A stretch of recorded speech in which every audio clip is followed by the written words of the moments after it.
wait. Let's just see what happens. June is usually one of the busiest months for real estate. It was the third month in a row for a sales decline. In spite of the slowdown, prices remain high. Dressel worries that prices could get even higher if interest rates drop. Your money at this moment, the markets are open today, and the Dow is down 324 points. The NASDAQ is down 411. And coming up, just about the hottest day it could be today. That's next. KSL News Time, 9:01. Here's a way to get breaking news updates anywhere you go. At the store or in a work meeting, you can get breaking news on your phone. You can quickly read it, swipe, or click for more. It's super discreet, super fast. That's the app for KSL News Radio. Honey, hello, honey. This has to stop. Mowing the lawn? I can't. It grows too fast. You planted grass in our bedroom. Yeah, the green is a great compliment to the blue walls. You planted grass in the hall and the kitchen, too. I know. I love grass. Yeah, I love grass, too, but not everywhere. Does that mean I have to get rid of the riding mower, too? She handles great down the hallway. Mom warned me there'd be days like this. Grass doesn't belong everywhere. So now Utah Water Savers offers an incentive plan to replace your grass with water-efficient landscaping. Earn as much as $3 for every square foot of lawn replaced. Register at utahwatersavers.com and learn what incentives are available in your area. And if you thought money didn't grow on trees, guess again. Add trees to your project from a pre-approved list and you'll enjoy a tree bait. Reducing water use is one of the most impactful long-term changes you can make. So start at utahwatersavers.com. utahwatersavers.com. Do you have your sewer main line routered once a year to maintain it? What's up, everybody? I'm Mike Wilson with Any Hour Services, and you're not really supposed to have to do that. I was talking to Matt Hansen, who oversees the drains department at Any Hour Services. He says if a homeowner's clearing their main line on a regular basis, it's usually an indication of a bigger problem. Roots, cracks, bellies, offsets, it's just a matter of time before it fails. Unfortunately, people usually wait until there's a major backup to inspect their sewer line. By then, you end up with flooding, not to mention the inconvenience of taking time off, replacing carpet. It's a mess. I think the main reason people put it off, though, is because it can cost a couple $100 to have your sewer line inspected. For a limited time, this sewer camera inspection is 50% off if you call Any Hour Services and mention this ad. That way, you can actually see what's causing the problem and decide if you want to fix it or just keep rootering it. Call Any Hour Services at 801-443-7400. You can Google Any Hour Services. You can even schedule online at anyhourservices.com. No one helps more homeowners than Any Hour Services. Healthcare with human kindness is here. It's at Common Spirit Health. Hospitals, clinics, and caregivers all connected to advance healthcare in Colorado, Kansas, and Utah. Together, we have a common purpose, partnering with you in health and healing using powerful medicine, powerful technology, and the greatest power of all, human kindness. You'll know it when you see it, because human kindness is in every care site and in every caregiver. Common Spirit Health.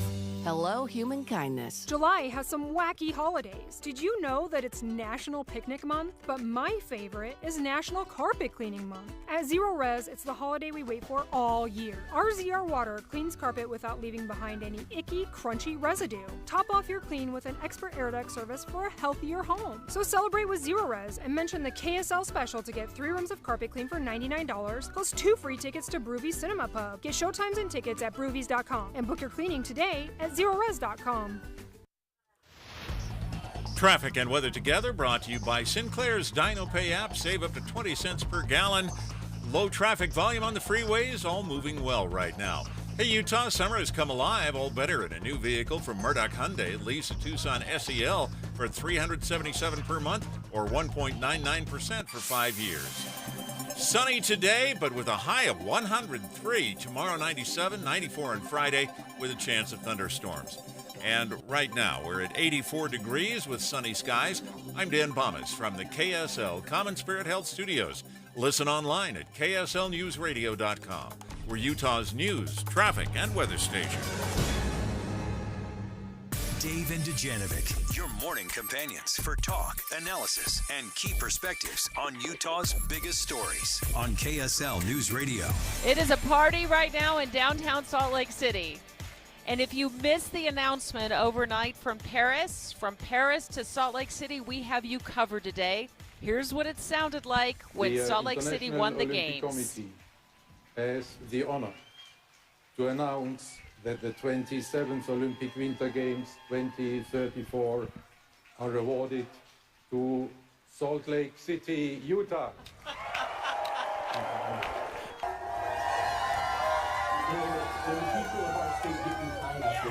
Absolutely electric. So excited. It's a perfect day to be downtown, and it is official. The 2034 Olympics are coming our way. Yeah, and they're throwing a parade, too. Of course, it is Pioneer Day. A lot of people off work and lining the streets of downtown Salt Lake City. We'll have full coverage from Salt Lake City to Paris all morning long. Let's start with two-time Olympian Rosie Brennan, who's from Park City. And, Rosie, we got the games back. Wait, Hi, Rosie. it's so exciting. Yeah. Hi. What was your reaction when you heard the news this morning? Oh, I'm super excited. Well, it's bittersweet for me because I will definitely not be competing in 2034. That will be well past my prime. But I was a spectator at the 2002 games in Salt Lake, and so I think I'll have to find some way to be involved in the next Salt Lake games as well. It's just really, really exciting to hear. Rosie, how young were you when the games were here the first time around? I was in 7th grade, which was honestly a great age. My brother and I, we both had 3 weeks off of school for the games because they were using all the schools as facilities in Park City, and so we just would take the city bus into Main Street and watch all the events on the TVs and go try to get autographs from the athletes that were doing events. And we got to go see a bunch of events ourselves. So it was just the best 3 weeks of our lives. So it was just obviously it had a huge impact on my life and has had this change. That wasn't the day I decided, I wanted to go to the Olympics, but it was just this exposure to this thing that was out there that I had no idea. And just to see so many different sports and to get the opportunity to try so many different activities was just an amazing experience at that point in my life. I was wondering about that is after you experienced the 2002 Olympics, you're in 7th grade, and then to actually become an Olympian, I would imagine is just this unbelievable experience. Can you put that into words, what it's like for an athlete to actually make an Olympic team and what the Olympic spirit means?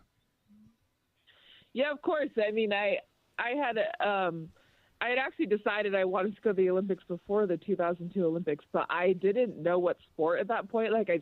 I don't know. I just was I want to do the Olympics, but I don't know how or what. And it wasn't until kind of after those games that, then I had the opportunity to try so many different sports because we had all those facilities then and we had all the programming and it was all so accessible. And so that's when I tried a bunch of different winter sports, and eventually I found cross-country skiing, which was just the right fit for me. And then I was okay, this is how I get to the Olympics.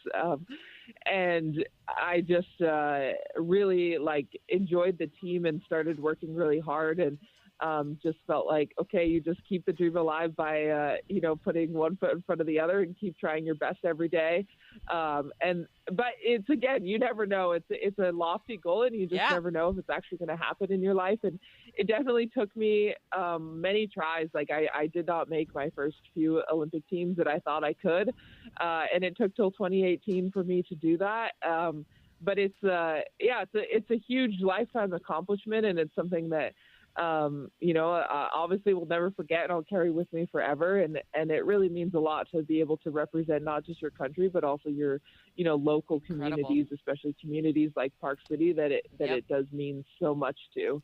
It's a really amazing life experience to have. Incredible. Rosie Brennan, thank you so much for joining us. And a lot of hope for future athletes who may be listening today or downtown enjoying the celebration, bringing back the games to Utah in 2034. Let's go live now to Paris, where Senate President Stuart Adams is joining us by phone. What were your thoughts when the announcement was finally made this morning? Couldn't be more excited. I mean, it just is amazing. We've been working on this, it seems, since right after the 2002 Olympics, the final day.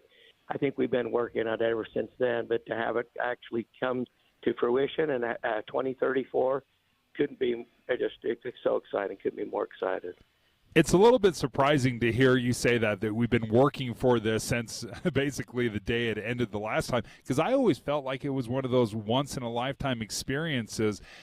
What were you seeing back in 2002 that made you think that, yeah, this might happen again, and maybe even looking forward again and again? Well, we just heard from an Olympian, and what we wanted to do was keep that Olympic spirit alive, and we did something that nobody else does. We lived within our means and actually put together an endowment, which kept these venues going. And if anybody listened to our bid, we are the only spot in the world that can be. We're 100% ready for the Olympics today, and that's because we've kept the venues going. Every year we do 50 events. And the venues continue to be used, World Cups, other things.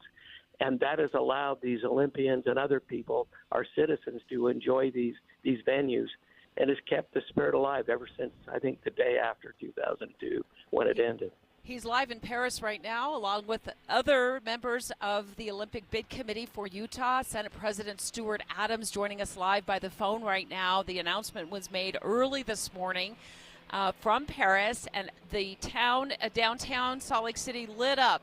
President Adams, it was so exciting for a lot of people who came downtown early in the morning to hear the announcement.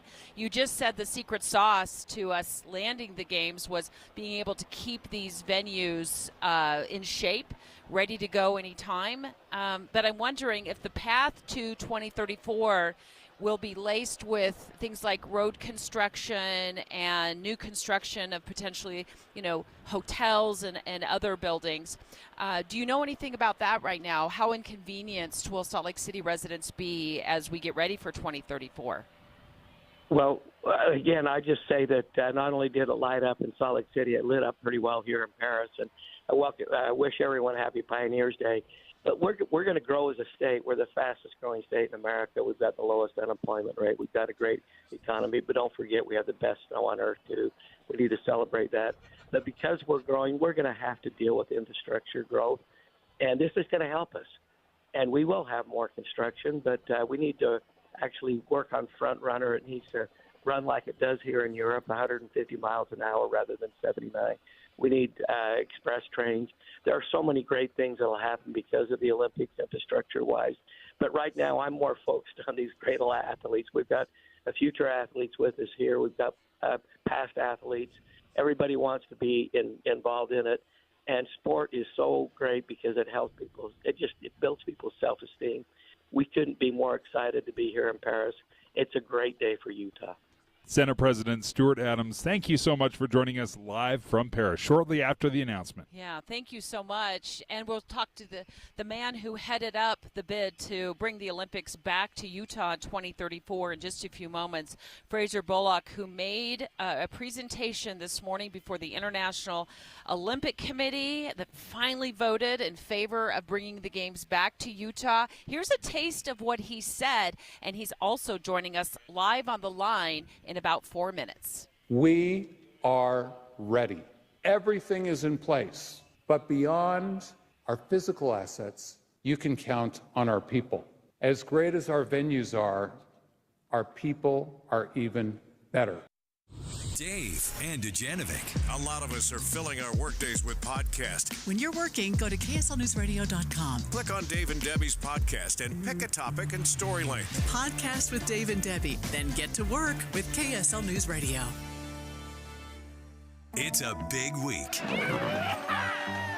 Celebrating Utah's pioneer past and a future Olympic Games. We will be live from Paris when the selection of the host city is announced. Join us for in-depth coverage from Salt Lake City to Paris, past, present, and future. We have you covered all week on KSL News Radio. We're the professional staff at Renaissance Ranch. We are all recovered drug addicts and alcoholics enjoying life in recovery. We don't see addicts as bad men trying to be good. Rather sick men that need to get well. This is our message to them. That it doesn't matter how lost, beaten down, or defeated you may feel. We know you can overcome the darkness as we have. And now, we are honored to be here for you and to show you the way out. Our greatest desire for you is to see what we see. That you are capable of healing.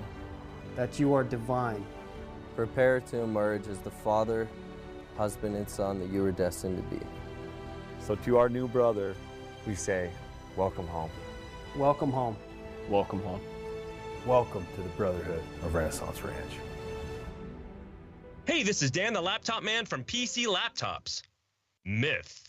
You might have heard that you need to spend a fortune these days to get a powerful computer. Correction. At PC Laptops, we wanted to prove that wrong.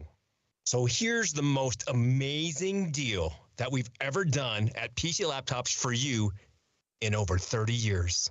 The new 2025 S1 desktop or SM3 laptop for only $999. You heard that right, $999. You get a blazing fast processor, 16 gigs of RAM, and over a terabyte of blazing storage for $999.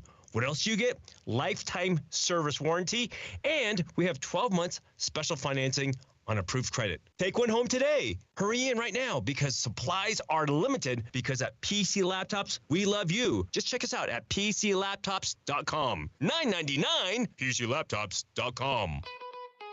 Need a ride? Call Utah Transit Authority's referral line. This dedicated phone number is a resource created specifically for individuals with disabilities, aging adults over the age of 60, and veterans who need temporary assistance finding specialized transportation solutions. Simply give us a call at 801-287-2870. Leave your name and phone number, and a UTA representative will get back to you soon. If you're facing ongoing day-to-day transportation challenges, the UTA referral line is here to help. From medical appointments to the grocery store, we're here to get you where you need to go. Please call 801-287-2870. This dedicated phone number is a resource created specifically for individuals with disabilities, aging adults over the age of 60, and veterans who need temporary assistance finding specialized transportation solutions. 801-287-2870. That's 801-287-2870. Strike gold every day with Golden Rewards at Golden West Credit Union. Introducing the new Golden West Loyalty Program. Every member can enjoy the Gold Account, a free savings account with an impressive 6% annual percentage yield. You can fund your Gold Account in 4 ways. Opt in to round up your debit card purchases to the nearest dollar with Roundup Rewards. The extra change will automatically be deposited into your Gold Account. To add even more funds, your Visa Signature, Platinum Rebate, and Visa Rewards Cashback will be deposited directly into your high-yield Gold Account. The year-end Golden Bonus Dividend will be deposited into your Gold Account to earn even higher dividends. And take advantage of special promotional offers at Golden West, and we will deposit the cash reward, earning you even more. Your Gold Account savings will add up fast. Secure your free Gold Account at Golden West Credit Union today or online at gwcu.org. Member NCUA. We'll take care of you.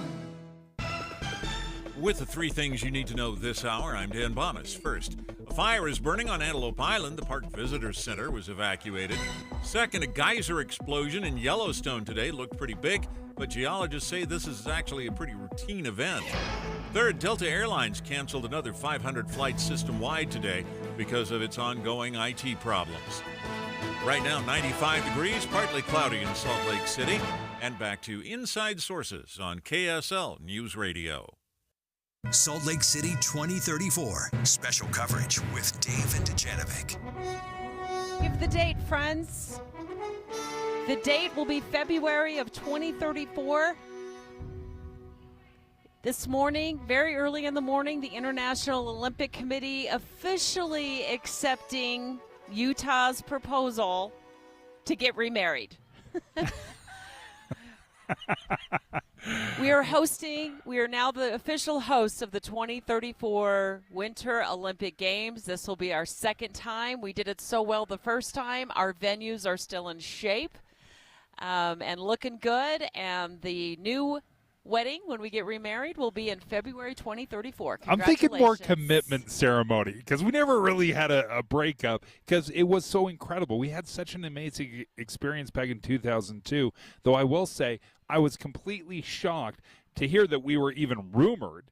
And then once it started becoming a reality, that we ended up being the only choice. We were the only people that the IOC wanted to date for 2034, and that is incredible in and of itself, because we had been such high performers, 30 years ago, and now they trust us again.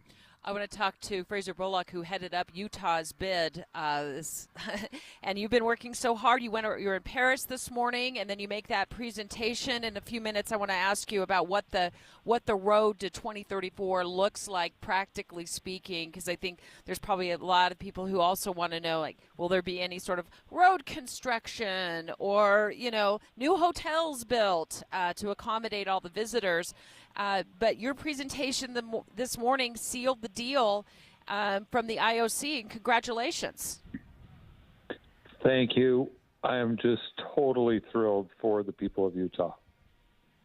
Fraser, this is something, as we were speaking to Senate President Stuart Adams, he said it's been in the works since basically 2002. It was one of those things that we kind of thought, okay, well, maybe we could do this again. Can you walk us through at what point you started realizing, wow, we have a real chance to do a repeat on this? Well, one of the things that I believe is that Utah is perhaps the best place in the world to host winter games, because we have the venues, we have compact games, meaning everything is close together. We have fantastic people and fantastic Olympic support. So I always believed the games would come back. The question is when. And when you're involved in the Olympic and Paralympic movements, it's a long game with a capital L. You have to navigate it. You have to be patient. You have to work through all the issues. And eventually, our bid shines through for us now to be the official host of 2034. Well, maybe you're hearing the marching band behind us. Of course, the parade, the Days of 47 parade, well underway here in downtown Salt Lake City. We're broadcasting live all morning long, throughout the day, from Washington Square, also known as City Hall. It's been a party out here all morning long since the wee hours of the morning, Fraser. I'm sure you're well aware that there were tons of people gathered in downtown Salt Lake City as the announcement came in early in the morning. And I was surprised when I woke up this morning that it seemed like the announcement was a bit delayed from what we had planned on. And then there was this issue regarding a concern about the World Anti-Doping Agency and what Utah would do. And in fact, I'm reading a quote out of the Salt Lake Tribune right now. It says the International Olympic Committee Vice President John Coates said that a provision has been put in place with Utah allowing the IOC to revoke the 2034 Olympics if the United States does not recognize the World Anti-Doping Agency's quote-unquote supreme authority. Can you just, I guess in a nutshell, explain what happened with that moment today? Yeah, it's a little unfortunate, the timing, because we've been on this beautiful ride towards the finish line for the games, but anything can happen. That's why I say it's never over till it's over. We became aware of this issue, which is not our issue. It's completely unrelated to Utah, but it's a U.S. issue, so we got pulled into it. And we understand the issue. And actually, there's already a termination clause within virtually any contract, as we had in the Olympic host contract. If you if you end up doping all the athletes in your country, it can be revoked. So there are several things that a termination could be enacted. In this case, it extended that, but we've already agreed to respect WADA. We've already agreed to the anti-doping code. So these are normal course things. They just put a exclamation mark behind it, which is fine. Now, for us, we just got caught up in this. But for us, it's an opportunity to help work on something that has issues right now. And one of the great things about the people of Utah is we bring solutions. We can work with people. We can build bridges. And that's one of the things we're hopeful to be able to do. As you had said, we're speaking with Fraser Bullock right now. You said this is more of a U.S. issue, not a Utah issue, but the Biden administration has considered actions to try to hold WADA accountable. So as you said, by no fault of our own, this is the current administration that has frustrations with the World Anti-Doping Agency. Are you in contact, or have you had communication with the White House or the administration to address this? Well, we've, during this, it's certainly been an interesting couple of weeks as we were going along, and then this came up. We've been in touch with the State Department. We have had some contact with the White House, but this is a long-term issue, and we are highly confident that over time, as we bring parties together to collaborate, we'll get there. So I do not worry about this issue at all, because we can work through it. The big thing that we should think about is put that aside. We're just fine. Let's celebrate the games and bring the world back to Utah. Fraser, before we let you go, and I know you're live in Paris and you're probably exhausted after all of the adrenaline as well, what do the road to the games look like, practically speaking, in terms of do there needs to be more venues built? Is there talks about expanding, I-15 again? I'm not saying there is, but what can we kind of just maybe some bullet points of what Utahns can look forward to on the path to 2034? Well, the good news is we have everything we need, other than we'll build a big temporary jump in downtown Salt Lake for big air so the people can enjoy that. Everything else is in place. Now, if there are some enhancements along the way with transportation infrastructure or whatever, and we can be a catalyst for that, so be it. But we have everything we need to put on spectacular games. Fraser Bullock, this is such an incredible announcement, and you've made it several references just about how incredible it is that we can host not just one Olympic or two Olympics, maybe more Olympics in the future. Is there a discussion of having these rotating cities that can consistently look at bringing the Olympics to their state, and could we be one of those cities? Yes, there were discussions on those a couple of years ago, and I suspect those will continue at some point in the future. And one of the things that Utah has going for it is it's what we call climate reliable long into the future, which means because of our conditions in Utah and in the Wasatch Back, we have the capability of hosting games long past 2050, which is not true of many former Winter Olympic cities. So we have the right conditions to not only host in 2034, but hopefully several times after that.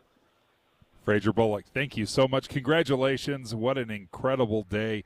Thank you so much for joining us live. Can I just ask him one more question, Fraser, real quick? When will tickets go on sale? Remind our listeners. That's what everybody wants to know. I got a ton of texts this morning. When can I buy tickets? So we got to answer that question. Well, you have to be patient, but I think it'll be between 2 and 3 years out from the games. The good news is the games are 40% larger, so we're going to have many, many more tickets available. That's awesome. Well, thank you so much for joining us. Best of luck today, and I know it's a day of celebration here in Utah. Thank you. Yeah, so exciting. And we are in downtown Salt Lake City all day long here at KSL News Radio. A special Olympic documentary coming up at noon today. 3 hours of full wall-to-wall coverage about the past when we hosted the games in 2002, the present, and looking into the future of what 2034 will bring. And straight ahead, we're going to talk about the athletes. Like, how will this work going forward? Like, will there be Utahns, like we just spoke with Rosie Brennan, who competed in cross-country twice in the Olympics, growing up in Park City, Utah, going to Olympic events in 2002 in 7th grade, seeing the competitions going on around her and realizing that she has an Olympic dream too, and then in 2018 she goes to the games.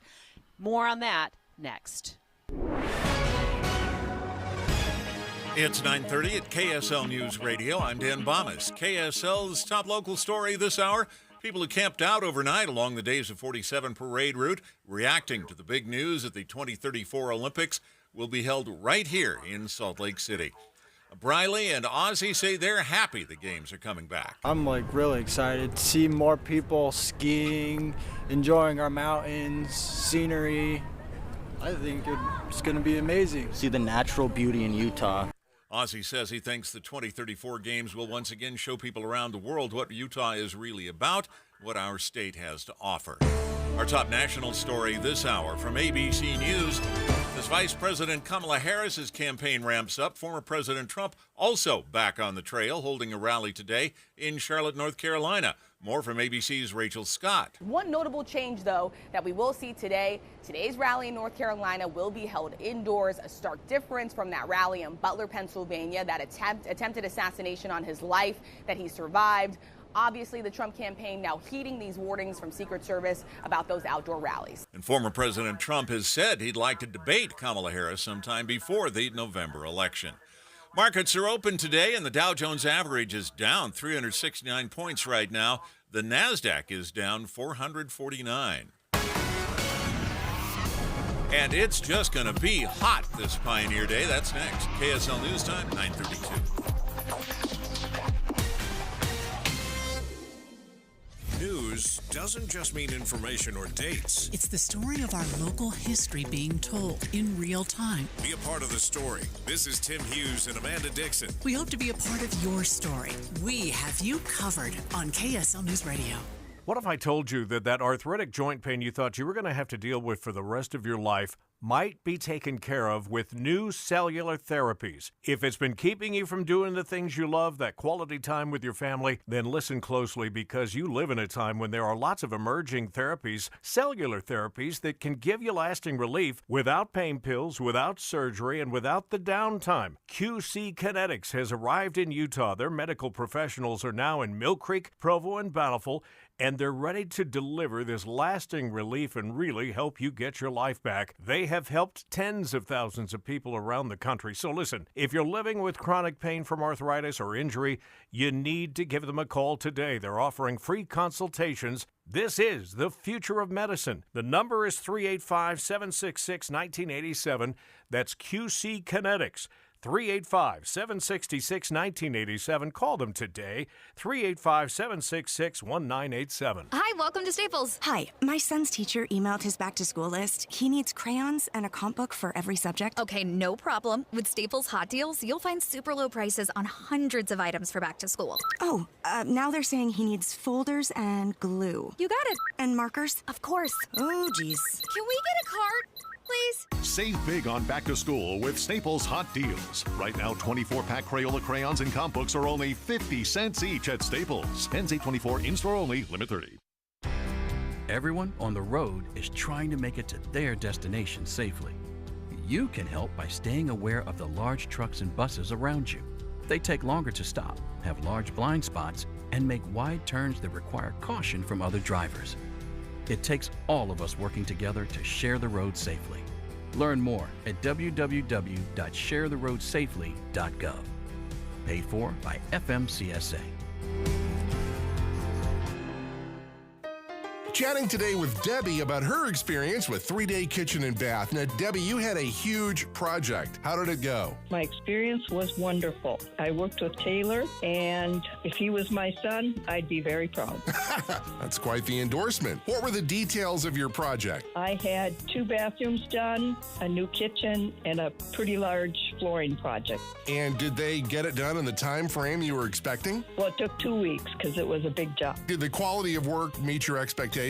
Yes, it was excellent. Would you recommend 3-Day Kitchen and Bath to someone that was deliberating on redoing their kitchen or bathroom? I would, and I have already. Sounds like you'd give them a 5-star rating. I did. There you have it. Another 3-Day Kitchen and Bath satisfied customer. Request your in-home consultation today at 877-229-8829 or online at 3daykitchen.com.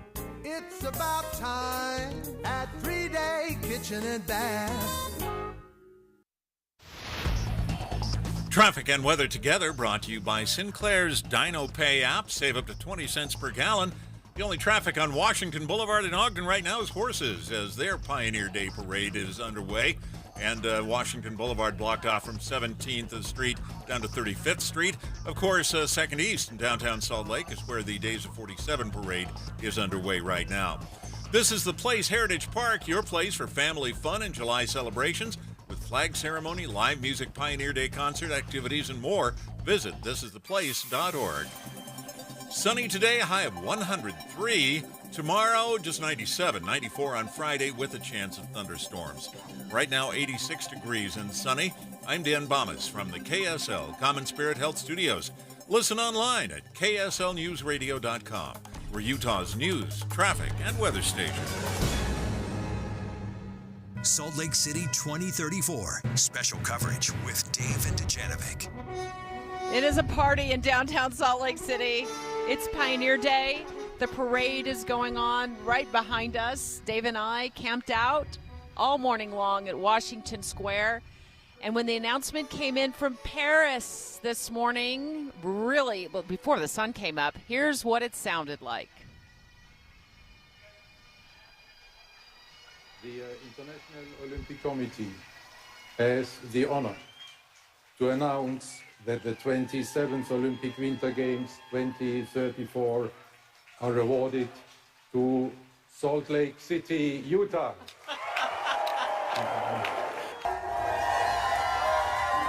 The people of our state get behind us, they are completely behind it. Yeah, you can hear the excitement. The Olympic and the Paralympic Winter Games are going to be here, and it's going to take the better part of a month. It's going to be an incredible, electric atmosphere, and you could sense and feel the excitement this morning at Washington Square when that was made. Yeah, we've been live here all morning long. Tim and Amanda started our coverage. Amanda Dixon here downtown as the announcement was happening. And then, of course, the entire contingent of people who were trying to secure the games for Utah over in Paris making a last-ditch presentation to the International Olympic Committee. We heard moments ago from Paris from the man who headed up the effort, Fraser Bullock. He addressed the one question that I got several text messages about this morning is, that's awesome. Utah has the games. Congratulations. When did tickets go on sale? Here's what Fraser told us. 2 and 3 years out from the games. The good news is the games are 40% larger, so we're going to have many more tickets available. And that is an incredible thing. And I don't know, maybe they throw a couple more in the next 10 years. It always seems that there's a new sport popping up that they want to try out. But having that many events, that's just an incredible opportunity to get your family there, to have more access. Maybe, for example, I went to 2 or 3 events back in 2002. I hope to go to a dozen events this time around. Leanne Bentley is a communications manager for U.S. Ski and Snowboard. She's live with us right here. Thank you so much for staying up with us. You were here when the announcement was made this morning. Of course. I've had a lot of coffee since then, so I'm here and ready to go and keep the day going, celebrating this huge day. I really want to dive into the issue of young people who are listening right now or perhaps super excited about their sport and maybe, clinging on to that 2034 dream. It sounds like that's how a lot of our athletes today started, was going to some of the events in 2002. Right. I mean, I have talked to a lot of athletes today here who have been here for the announcement, and a lot of them said it started for them when they saw it on TV or in person in 2002, and now they're here and there's a chance that they can compete in 10 years, and that's just really cool to know that athletes from around the world, and Utah especially, are going to see their heroes in person rather than on the screen for the first time in maybe their lives. We have such incredible resources here at Utah, Olympic training facilities that are second to none. Say somebody, that's 7th, 8th grade, that maybe looks 10 years out and thinks, maybe it's me. How do they go about it? What's the pathway to becoming an Olympian? That's a really good question. And I like to say that, one, you have to be born with some natural talent, but also at the same time, you just have to be born with some grit and some perseverance. And all it takes is working really, really hard. And the great thing about Salt Lake City and Park City areas is we have a lot of venues and we have a lot of opportunities for these kids to get into these sports. And just by reaching out and to U.S. Ski and Snowboard and seeing what events that they can take part of whether it be on the domestic level and then traveling internationally and training. I mean, there's so many opportunities out there, especially in Utah with the history of snow sports. So it's here and it's waiting for you, and we're ready to cheer you on in 2034 when you make it. I raised all my kids in Utah. There you go. Never grew up skiing. Yeah. We lived at the base of Big Cottonwood Canyon. That's Yeah. where we bought a home back Right. in the mid-'90s. And I told my husband, when we have kids, if we have kids, which we ended up having 3, they will all know how to ski and snowboard, because Right. I didn't learn until I was 23 years old and I moved here, and it's not fun to watch me. My best advice is start young, right? Start young, Yeah. and there's so many programs. For example, the 5th and 6th grade ski passes that were so affordable for our kids. There's so many opportunities. I think it was just like $50 or something like that, and they could go to 6 or 7 different resorts, if I'm recollecting. It's been a number of years. But now my youngest, I mean, she ended up being a ski instructor at Snowbird. Exactly. I mean, we have so many resorts within 45 minutes of Salt Lake itself. So just if you're able to in the winter, go up there and ski and find friends to ski with. I mean, the Olympians are the best in the world because they love what they do. And so if you're happy with what you're doing, you're going to do okay. One of the things that have changed since I have lived here and been watching the Olympics my entire life is snowboarding. And snowboarding has exploded onto the scene. I remember the days back when our ski resorts wouldn't allow snowboarders because they'd tear up the mountain, and there was really a push against snowboarding, and now it is everywhere. Everybody loves snowboarding. In fact, all my kids, even though all I know how to do is ski, they're all snowboarders, so I have nothing to contribute. But can you talk about the growth of snowboarding and what we've seen? Absolutely. I mean, if you look at the World Cup level and the World Championships, Olympics level, 20 years ago, snowboarding was not as big as skiing. Yeah. But then we had athletes like Shaun White come onto the scene and Chloe Kim.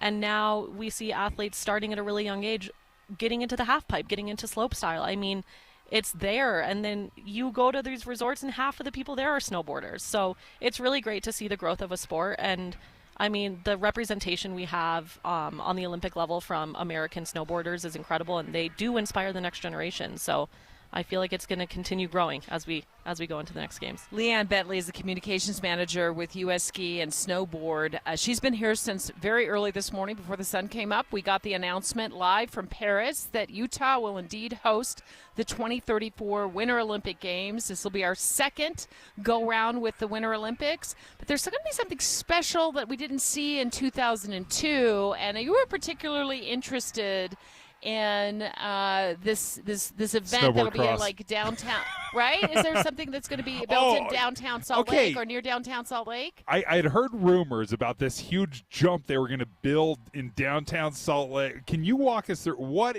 you're going to build a venue down in Salt Lake? That's the plan. Okay. I personally am not going to build it, but there is going to be a committee to build a big air jump. It's called Big Air. And free skiers and snowboarders will go off this. And it's essentially, think about scaffolding that reaches high as some skyscrapers.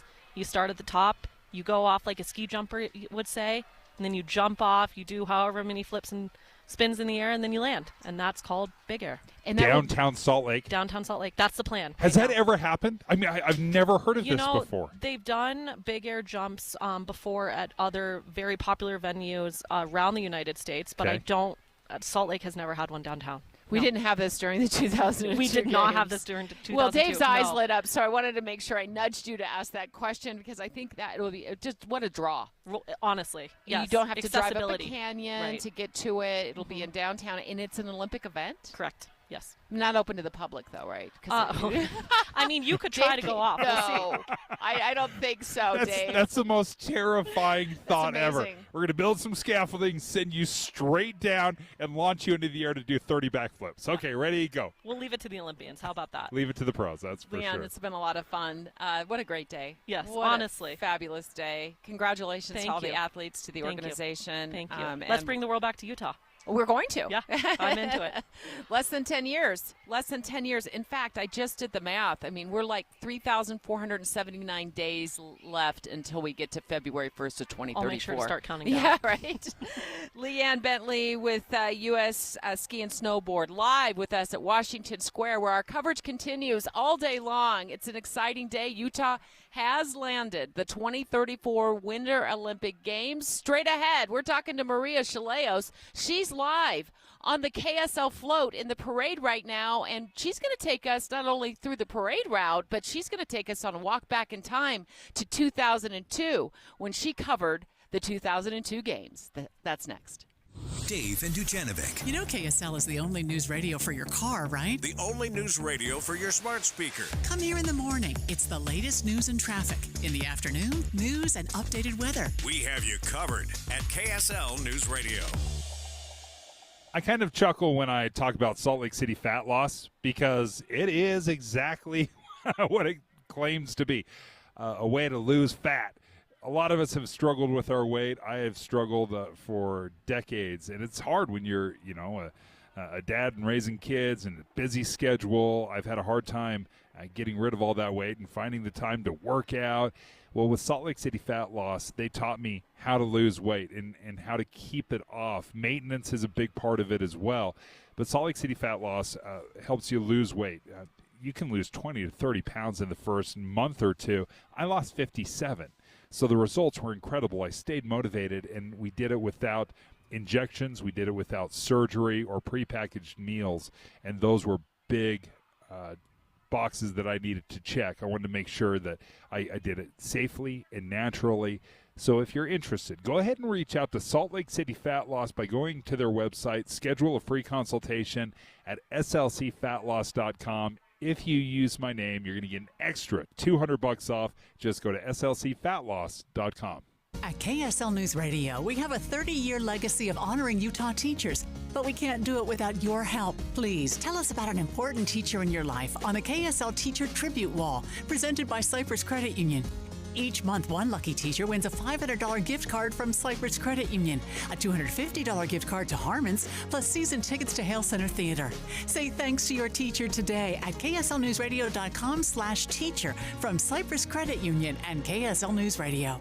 The impact of a meal goes well beyond feeding our bodies, because feeling full can sound like this. How did the interview go? I did it! I got the job! I can't believe it! And like this. Mom, I got first place at the science fair with my volcano project. That's amazing, sweetie. Congratulations. Because when people are fed, futures are nourished, and everyone deserves to live a full life. Join the movement to end hunger at feedingamerica.org/act now. Brought to you by Feeding America and the Ad Council. Whether you own a local business or a global one, you know that these days, generating growth is a challenge.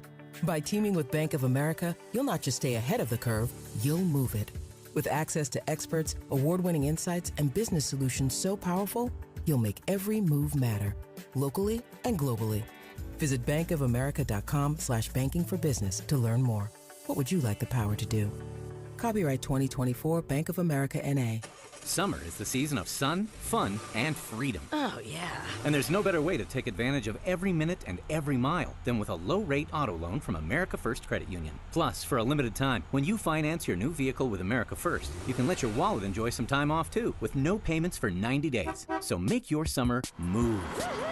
Head to AmericaFirst.com to apply for pre-approval of your low-rate auto loan today. Eligibility, terms, conditions, and creditworthiness apply. Subject to change. Federally insured by NCUA. Equal Opportunity Lender. Seriously, this is what my money is doing. Playing games? Right now, Nicole's money is remodeling her kitchen. I don't know how to do that. Nicole said it's easy. She just called America First Credit Union and got a fantastic rate on a home equity loan. No! I'm calling America First. Get your money working. Visit AmericaFirst.com and get a 0.25% discount on our low-rate home equity loans. Subject to eligibility, terms, conditions, and property criteria. Federally insured by NCUA. Equal Housing Opportunity Lender. When you're getting a new roof installed, you don't want to wonder, when are they going to be done? Or even worse, what are they doing up there? You'll never have to ask when you hire IWC Roofing, because their team of certified installers will be texting you pictures from the roof. You're going to know exactly what's going on and what you're getting for your money. And on most homes, they'll do the entire job in one day. In, out, cleaned up, and they'll even power wash your driveway just to say thank you. Now, you think you'd pay a premium for this level of service, but IWC does so many roofs. They get the material for less, and they pass the savings on to you. IWC is an Owens Corning certified platinum contractor. Of course, financing is available. Even better, their summer special, up to $2,000 off your quote. But you have to make the call. $2,000 off right now. Call IWC Roofing, 801-232-5690. That's 801-232-5690. Or go to IWCRoofingUtah.com. Common Spirit Health. Hospitals, clinics, and caregivers all connected to advance healthcare in Colorado, Kansas, and Utah. Healthcare with human kindness is here. Hello, human kindness. Salt Lake City 2034. Special coverage with Dave and Dujanovic. What a day. It does feel like everything's happening all at once. Spectacular announcement early this morning before the sun came up in Salt Lake City. The International Olympic Committee in Paris getting ready for the Paris Games, which start this weekend, announcing that Utah will host the Winter Olympics in 2034. And we're throwing a parade as well.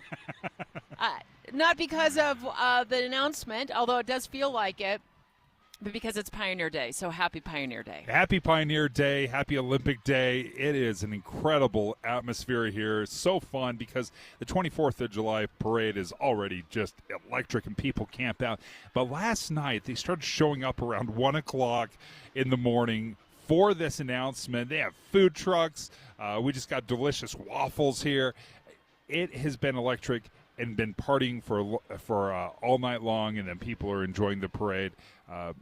This is one of those days that really has changed Utah. You know, the fact that we have the Olympics one time around was momentous. A second go-around is so reassuring and I think speaks to really the incredible job we did the first time around, that they trust us to go a second time. Well, the timing for the announcement was accidental, but it sure feels like it wasn't, that it was well planned. Divine is the word you're looking for. As Caitlin Johnson, our producer, and I walked the parade route to get to Washington Square from Broadcast House, Maria Chaleos, we saw you. You were on the float or standing by the float, and you are joining us live from the parade route. How's it going? Oh, my goodness, it is going so well. What a fun experience. I mean, just to see the thousands of people who are out here cheering us on, and really taken on a different flavor with the Olympic announcement today. I mean, our float is decorated with the Olympic rings and the Eiffel Tower, and we have Olympians walking along with us, and the crowd has been chanting USA, USA, and it's just wonderful to see the families that come out and the cultural diversity in our city, and really how creative they can be with their tents and their umbrellas, trying to keep cool on this hot day. Maria, we have grown and changed so much since 2002. Can you take us back? You covered the Olympics with KSL, and maybe you can compare and contrast what you're looking forward to this go-around from what you experienced the first time. Well, you know, what I'm looking forward to is just how much technology has changed. In 2002, I couldn't be taking, selfies and uploading social media posts like I can today. And we know that they are really taking that into account for 2034. I mean, they're even talking about, flying cars. So I think it's going to take on a whole different flavor, and I think the technology is really going to advance us to a different level.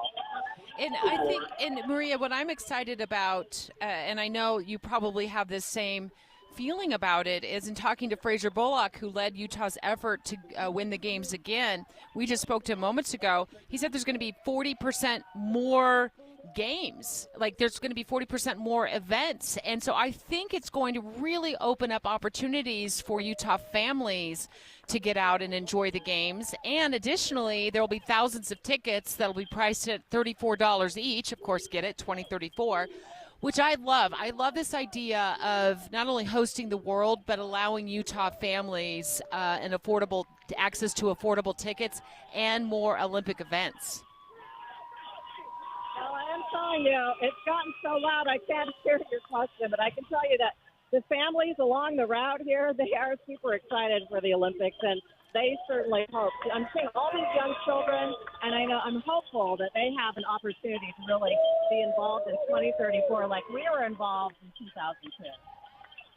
Maria Chaleos, thank you so much for joining us from the parade route, the Days of 47 parade, where you have a float. You'll see the KSL float. We've got the Olympic rings. Make sure you take a picture, posting it on social media, say hi to us, because we are leaning in. We always have been the Olympic station, and we love it. We love it on a level that no other state in the nation compares to us. The amount of Olympic Games that we watch here in Utah compared to everyone else, we just blow everybody else out of the water. The number of hours that we will sit down and watch event after event is just incredible, and we have had this Olympic legacy for so long. So my kids were so young when we hosted the games the first go-round, 2002. I was working as a news reporter for KSL 5 Television. Maria Chaleos, of course, a colleague of mine for so many years, her and I working side by side for all these years. She also covered the Olympic Games. I know her kids were a lot younger as well. My oldest was 5 years old at the time, and our other two kids, because I was working as a reporter on the games and my husband was over part of Olympic security for one of the venues, we had to send our two youngest kids out of state with my parents. Oh, really? Yeah, we sent them because we just couldn't figure out Too how busy. we were going to juggle having all three kids and trying to keep up with their schedules, and then also, our different job assignments during the 2002 games. But what I realized is that my oldest, who was 5 at the time, she stayed back, and we did bring her downtown, and we did spend some time together as a family. She didn't have a chance to see any of the events at all, or really get a sense of what the Olympics were all about. Now, she will be almost 38 years old when the games return to Utah. So I thought it'd be fun for a couple of minutes to bring in Caitlin Johnston, who is about my daughter's age. I'll be 39. That's scary to think about. But yeah, you didn't see the games either. You were too no, young. and I'm also from Price, Utah, very small town. So I have memories of the Olympics being in Utah though, because they made it such a big deal there. I remember my classmates came up here to watch the Paralympics. I believe faded memories kind of, but it was such a big deal then, and I'm excited to be old enough to be in Salt Lake and be able to experience this, monumental event in my state. It's super exciting for me.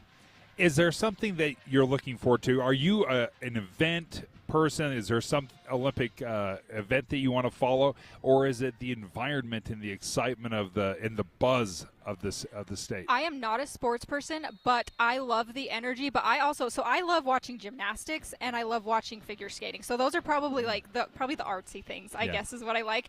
But it's just the energy is amazing, and I think any event you go to is probably just going to be so energetic and exciting. I just love it all. I have never, in my 34 plus years of being a news reporter in Utah, felt the vibe and the energy in the past, present, at all that I felt during the 2002 games. And I was the most exhausted, well, except for some of the news stories, the big news stories I covered over the years, probably the most exhausted I've ever been as a journalist was during the games because of the hours we worked and the very long hours. I think I'd get up at 1 in the morning and I'd get home at about 5 o'clock in the afternoon.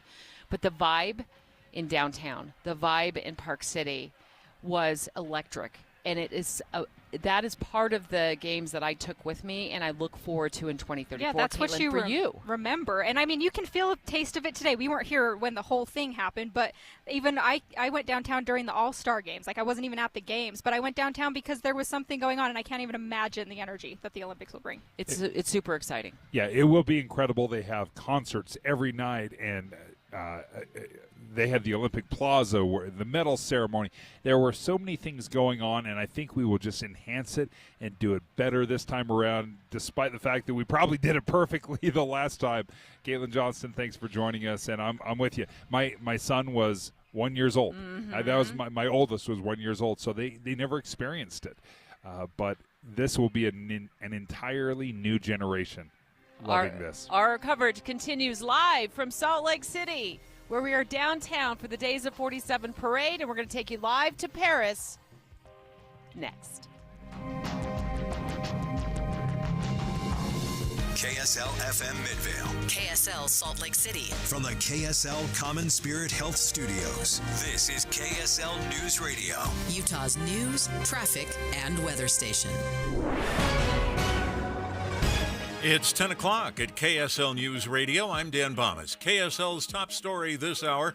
Before it took the final vote on awarding the 2034 Olympic Games to Salt Lake City, the International Olympic Committee discussed a requirement that host cities in the United States be required to abide by the decisions of the World Anti-Doping Agency. Governor Spencer Cox says this goes back to a decision that cleared a group of Chinese swimmers after an investigation. But one of the members of the International Federation for Doping, who flew through the United States, was issued a subpoena when they landed in an airport, and I think that was the thing that kind of set people off. Salt Lake City's Olympic Committee has promised to abide by that provision, and the vote went ahead to award the games as thousands of people cheered and celebrated at Washington Square downtown. Utah Senate President Stuart Adams and Speaker of the House Mike Schultz are saying this decision solidifies Utah's position as not only the crossroads of the West, but the crossroads of the world. Our top national story this hour from ABC News. The United Nations annual assessment of food security around the world says hundreds of millions of people continue to face chronic hunger. They say there's been no improvement around the world compared to last year. It says hunger affects 1 out of every 11 people in the world, and 1 out of 5 in Africa, with the number there rising.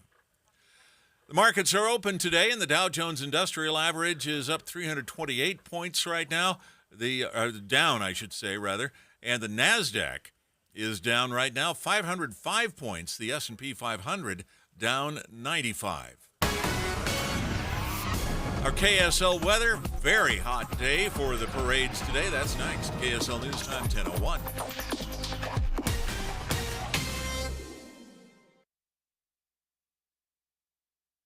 You know what's great about KSL's traffic coverage? Trained traffic reporters and real listeners. Trading information and making the commute safer and faster for everyone. Every 10 minutes on the 9s, we have you covered on KSL News Radio.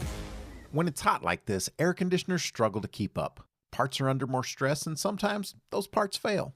What's up, everybody? I'm Mike Wilson with Any Hour Services, and no one helps more homeowners maintain and repair their air conditioners than Any Hour Services. As a matter of fact, last year, over 32,000 homeowners called Any Hour Services for help maintaining and repairing their systems. Any Hour Services has over 100 HVAC technicians to help with everything from maintenance, repair, to installing a new system. This summer, there'll be a lot of people told they need to replace their air conditioner, and they'll wonder, do I really need to? If you're told you need to replace your air conditioner and you still have questions, Any Hour Services can give you a second opinion and let you know what options are available. Maybe it just needs a little maintenance or a small repair. Maybe it does need to be replaced, but if you don't feel good about being told you need to replace your air conditioner, don't ignore those feelings. Call Any Hour Services for help with air conditioner maintenance, repair, or to schedule a free second opinion. Google Any Hour Services or schedule online at anyhourservices.com. No one helps more homeowners than Any Hour Services. At Common Spirit Health, we don't just see a cancer diagnosis. We see you, and you don't have to do this alone. We believe you should be surrounded by your people, so you can keep them close while you get care close to home. Supported by our care team from diagnosis to treatment and beyond, and strengthened by treatment tailored to you. Because there's no one-size-fits-all approach to cancer care. Find cancer care with human kindness close to you at mountain.commonspirit.org.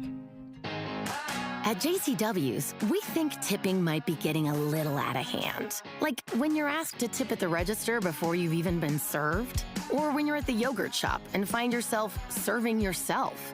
And don't even get us started on frosted tips making a comeback.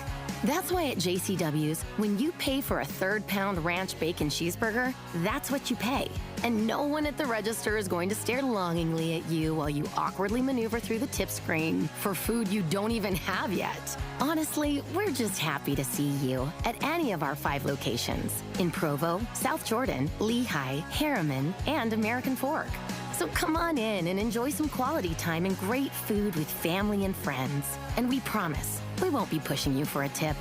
Hey, this is Chris with JCW's, and we just want to say thank you, and especially to our loyal customers. We want you to know that at JCW's, your business is all the tip we need.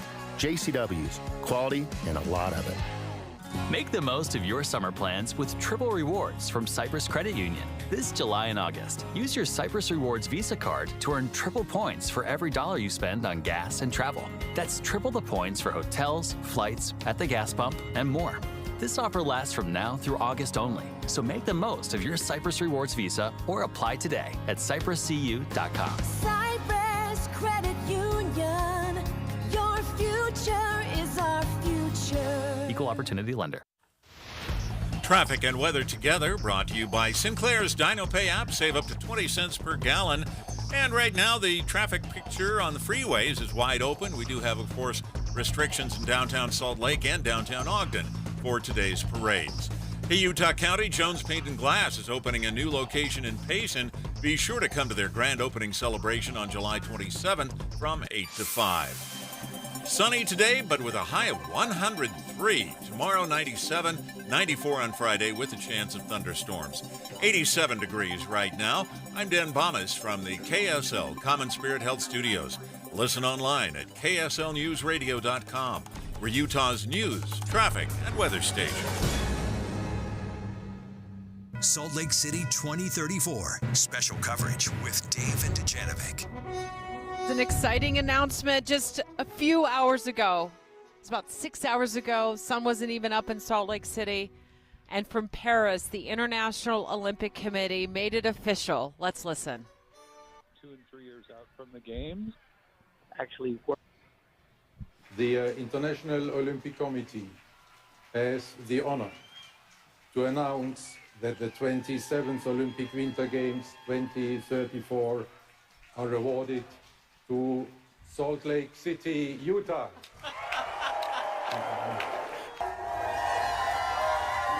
The people of our state get behind us, they are completely behind it. And that last little bit you heard was here in Salt Lake City as it was announced. We're at Washington Square, which is the city-county building.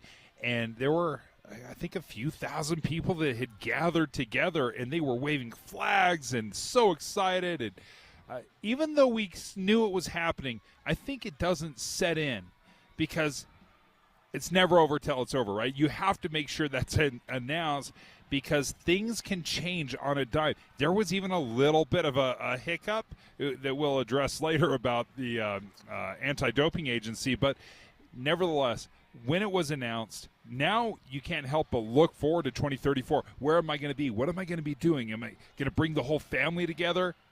A lot of people already asking questions this morning on Utah's Morning News when Tim and Amanda were live on the air about how do I sign up to volunteer? Remember, back in 2002, we had tens of thousands of people, people rushed to volunteer, and it turned out we needed far less than the number who would actually raise their hands and said, I want to help, I want to help. And I know a lot of people will be volunteering, a lot of people looking forward to when tickets go on sale. We'll address that as well over the coming hour. We're on the air until noon today, and then we launch into a 3-hour special. Olympics past, present, and future. So we've got Olympic coverage wall to wall from downtown Salt Lake City, where the Days of 47 parade is going on, just to the east of us. And then we want to fly you over to Paris right now, where our very own Tim Hughes has been awake for, are you going on 24 hours now, Tim?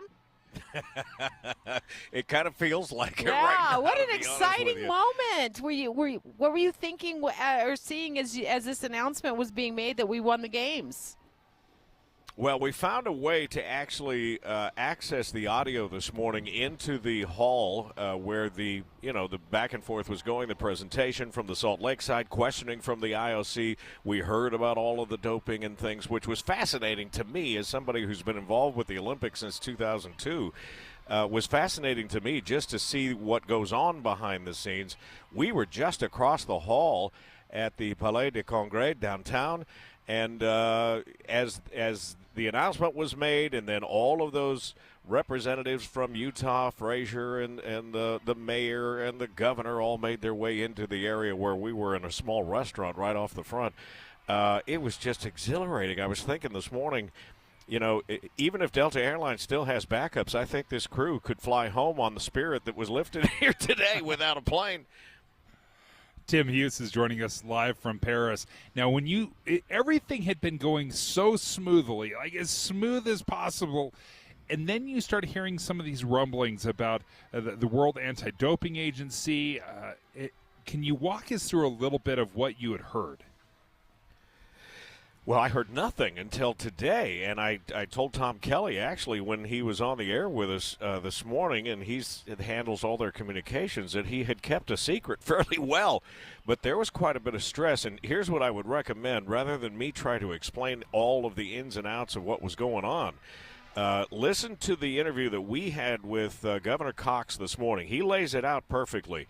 But we didn't know that in the hours leading up to today, there was some thought that we could lose this bid, not because of anything that happened in Salt Lake City, but something that had happened back east. And it all had to do and started with some Chinese swimmers who tested positive for a drug that is commonly used for a heart condition of some kind, but it made its way onto the banned substance list, and this team went on and competed actually after failing the test. They won medals after failing the test. Then they later discovered, and this is where it gets weird, but they later discovered that it was some kind of exposure or a tainted test, whatever. But there was a moment when, and here's where I lost track of the story, a representative, a coach, an athlete, somebody from from China who represented the Olympic Committee there came into the U.S., and according to U.S. law, we would not serve them with a subpoena to testify on what exactly had taken place. Anyway, it's very complex, and the governor really spelled it out quite succinctly. So I would recommend, if you want the full explanation, have somebody at the station pull that audio and replay it. Yeah, and you, of course, can listen to Utah's Morning News. We podcast the show like we do all of our shows on your favorite podcast platform if you want more details about that. But at the end of the presentation, when all was said and done, the agreement's been signed, and Utah is hosting the 2034 games. That's the big takeaway today, right, Tim? 100%. And, You're right. Fraser Bullock and the governor all agreed that, so this work is done as of today. But now we look for other opportunities and really start with the fun part of this, and that is, rather than just wondering whether we get the bid, what will 2034 look like, and how will it be bigger and better? There's going to be 40, I don't know if they said 40% or 40 more sports. 40%. That means more venues. Mm-hmm. That means more volunteers are needed. That means... there are a lot of questions about where these things are going to take place. Yeah, I think look at this too. If there's 40% more, events, look at the opportunities for Utah families to be able to go to one of these events. And we've talked to Fraser Bullock, who's led Utah's effort to recapture the games for 2034. He said that there's going to be thousands of tickets. That the price point will be $34 each. So they can be affordable for people to go see the events, which I think is so exciting, don't you, Tim? Absolutely. You talk to anybody that had the opportunity to take their family back in 2002, that'll be the best $40 you ever spent. And even if you have 6 members of the family, spend that money, because you don't get these opportunities. We're lucky we're going to get it twice in our lifetime, but most places never get it even a single time. Tim, do you have a favorite memory from 2002? Oh, my gosh. I got to live it in a way that few did. And it really, I've said this on the air, and I apologize if people have heard it before, but it sent my life in a whole different direction. I was a radio guy who was outside the business at the time. I was working out of a studio in the basement of my house. And that could be a negative thing, but what it turned into was a huge positive, because one of the managers at KSL, first of all, recommended me to NBC as a local voice that could help them with their promos and billboards. So I was hired by NBC. And so I was on the inside of that International Media Center, but right across the street was Metals Plaza. And Christy Nicolay, who is here today on her 14th Olympic Games, by the way, hired me along with Sarah Wiseman to be the voice not only of Metals Plaza, but also the voice of all of the mag and bag security posts at all of the venues. So I used to jokingly go into the downtown area when I would check in at Metals Plaza, and I would apologize to those poor volunteers that had to stand there for hours with I'd stand there with my bag, and I'd say, that must be annoying listening to that guy loop on So tape it was all a day long. recording of you Take your shoes off. walking people through what to do, which security was. They said you have no idea. I bet. But your voice is so amazing, Tim, and it's well deserved. It's you've had success you've earned, and it's we love listening to you every day. And I've said that to you off air. I mean it on air as well. You're amazing. And let me just if we've got time. Yeah, we got of course. time. Yeah, we'll make time. You're we got in Paris, we got about a minute. Go ahead.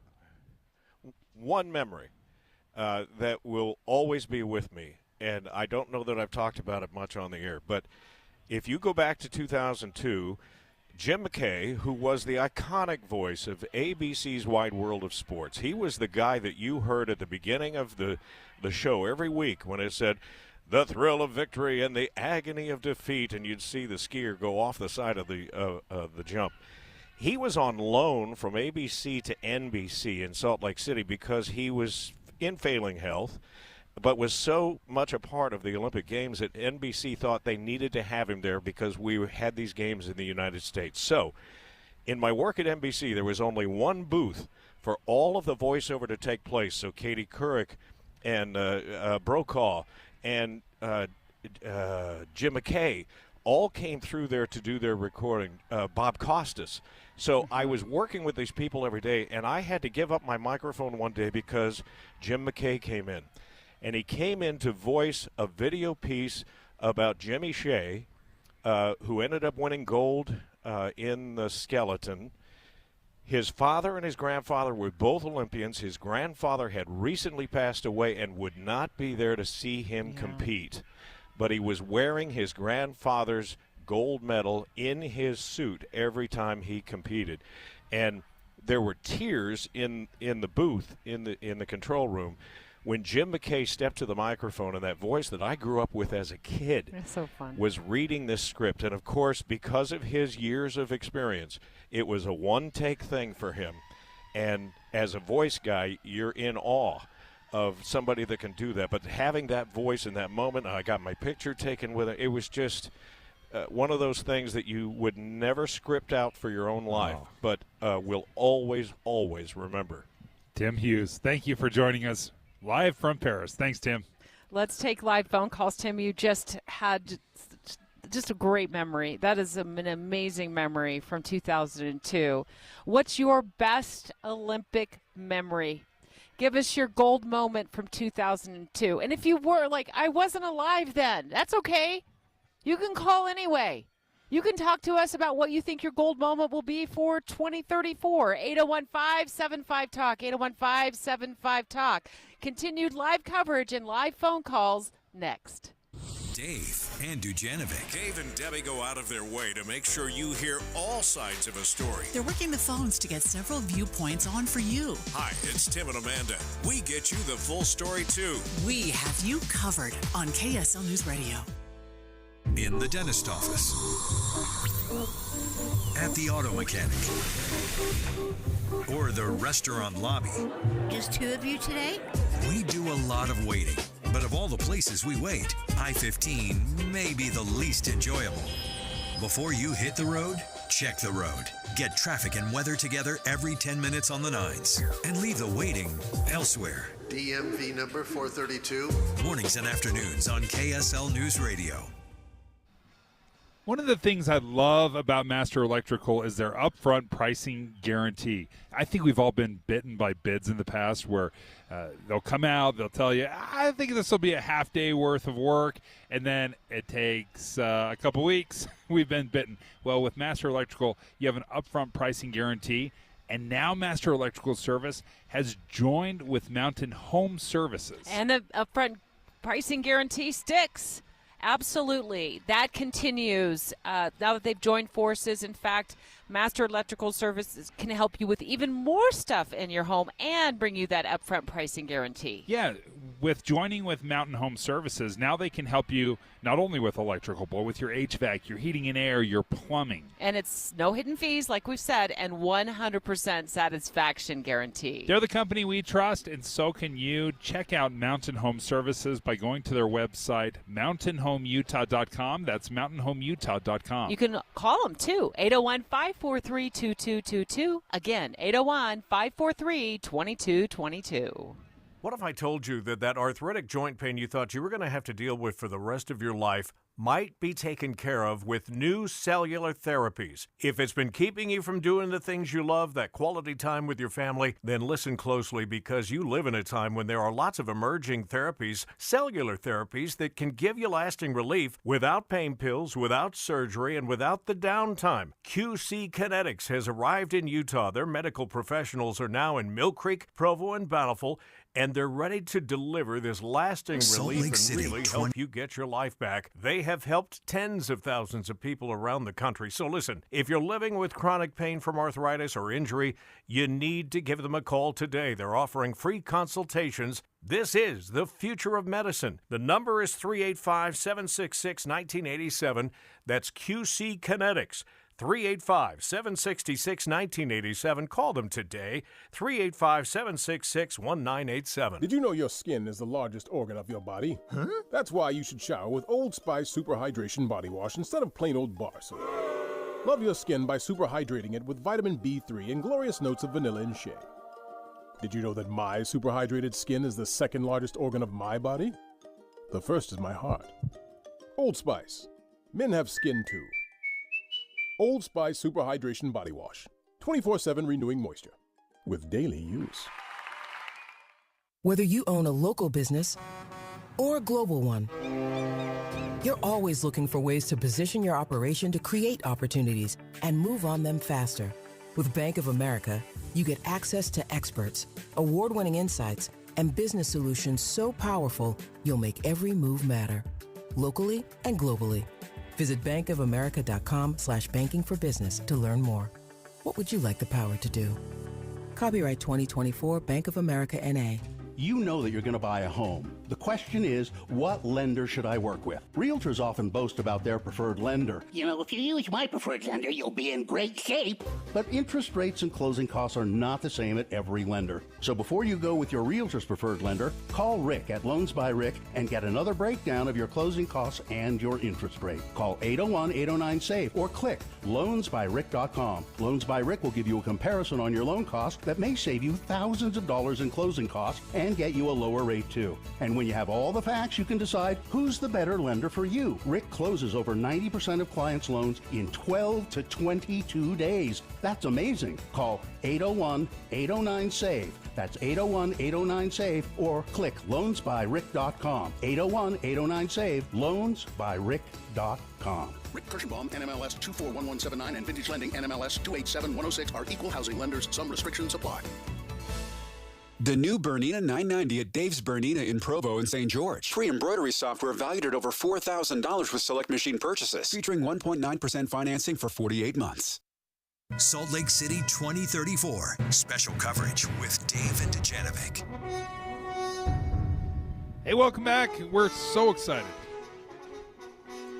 This segment brought to you by Zero Res. July is National Carpet Cleaning Month, and Zero Res is offering 3 rooms to Zero Resify your house, starting at $99. And our thanks to Zero Res for partnering with us to bring us special Olympic coverage. And we are here. We're out live just outside, just a stone's throw away from the parade, the 24th parade, the Days of 47 parade, and it is beautiful. There's some incredible floats that we've been enjoying.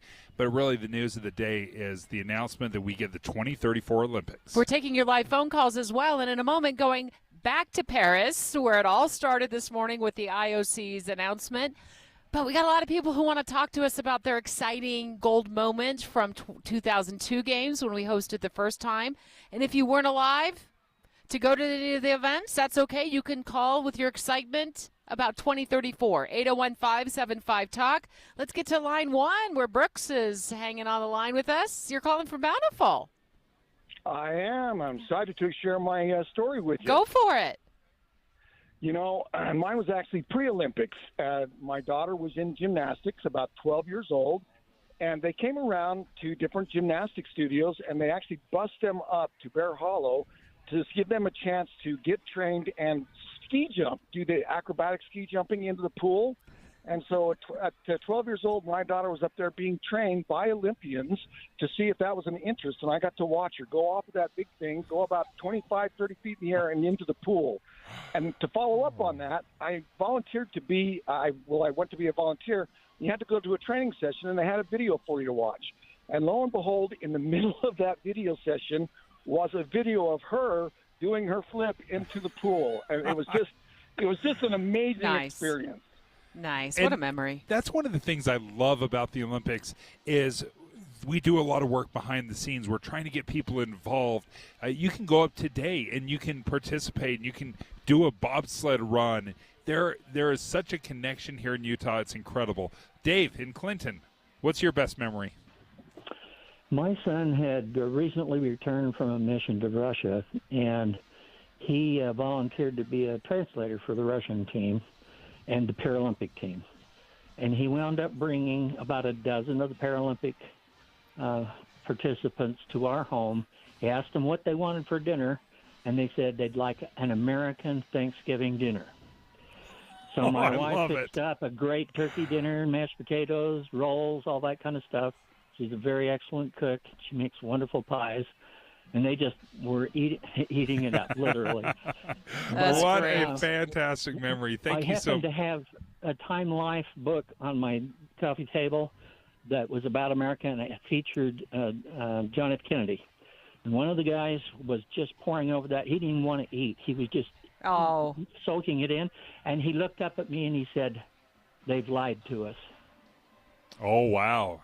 Incredible. Yeah, as the Russians were... That's a moment. You were hosting the Russian team. It's a moment. What a great story, Dave. Thanks so much, Dave. We appreciate it. Again, Zero Res, thank you so much for your commitment, your partnership with KSL News Radio to help bring our listeners live Olympic coverage. And let's go live right now to Paris, where the announcement was made this morning that Utah will host the 2034 Games. And right in the middle of it all is our very own Kira Hoffmeyer. Hi, Kira. Hi, guys. Where you at? Where you at right now? Are you at the Eiffel Tower? I am not at the Eiffel Tower, but I sure can see the Eiffel Tower. I am at the very top of the Arc de Triomphe right now. Wow. Beautiful. Beautiful. So, Kira... It is a stunning 360-degree panoramic. It's amazing. It's been a beautiful day. It's a beautiful day here in Utah as well. What was the buzz? Again, you're with a lot of the dignitaries and the leadership that will be responsible in putting forth the games. What was their reaction? Was it just a ginormous sigh of relief?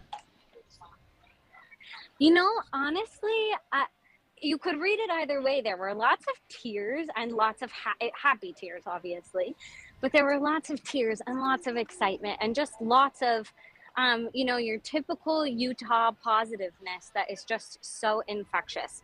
And that, I think, is the best way to describe the room today. The atmosphere was infectious. The governor, realistically, will the governor be governor in 10 years? We don't know, right? And so there were promises from the governor, from the Salt Lake, not likely, just because, the terms and his promises there.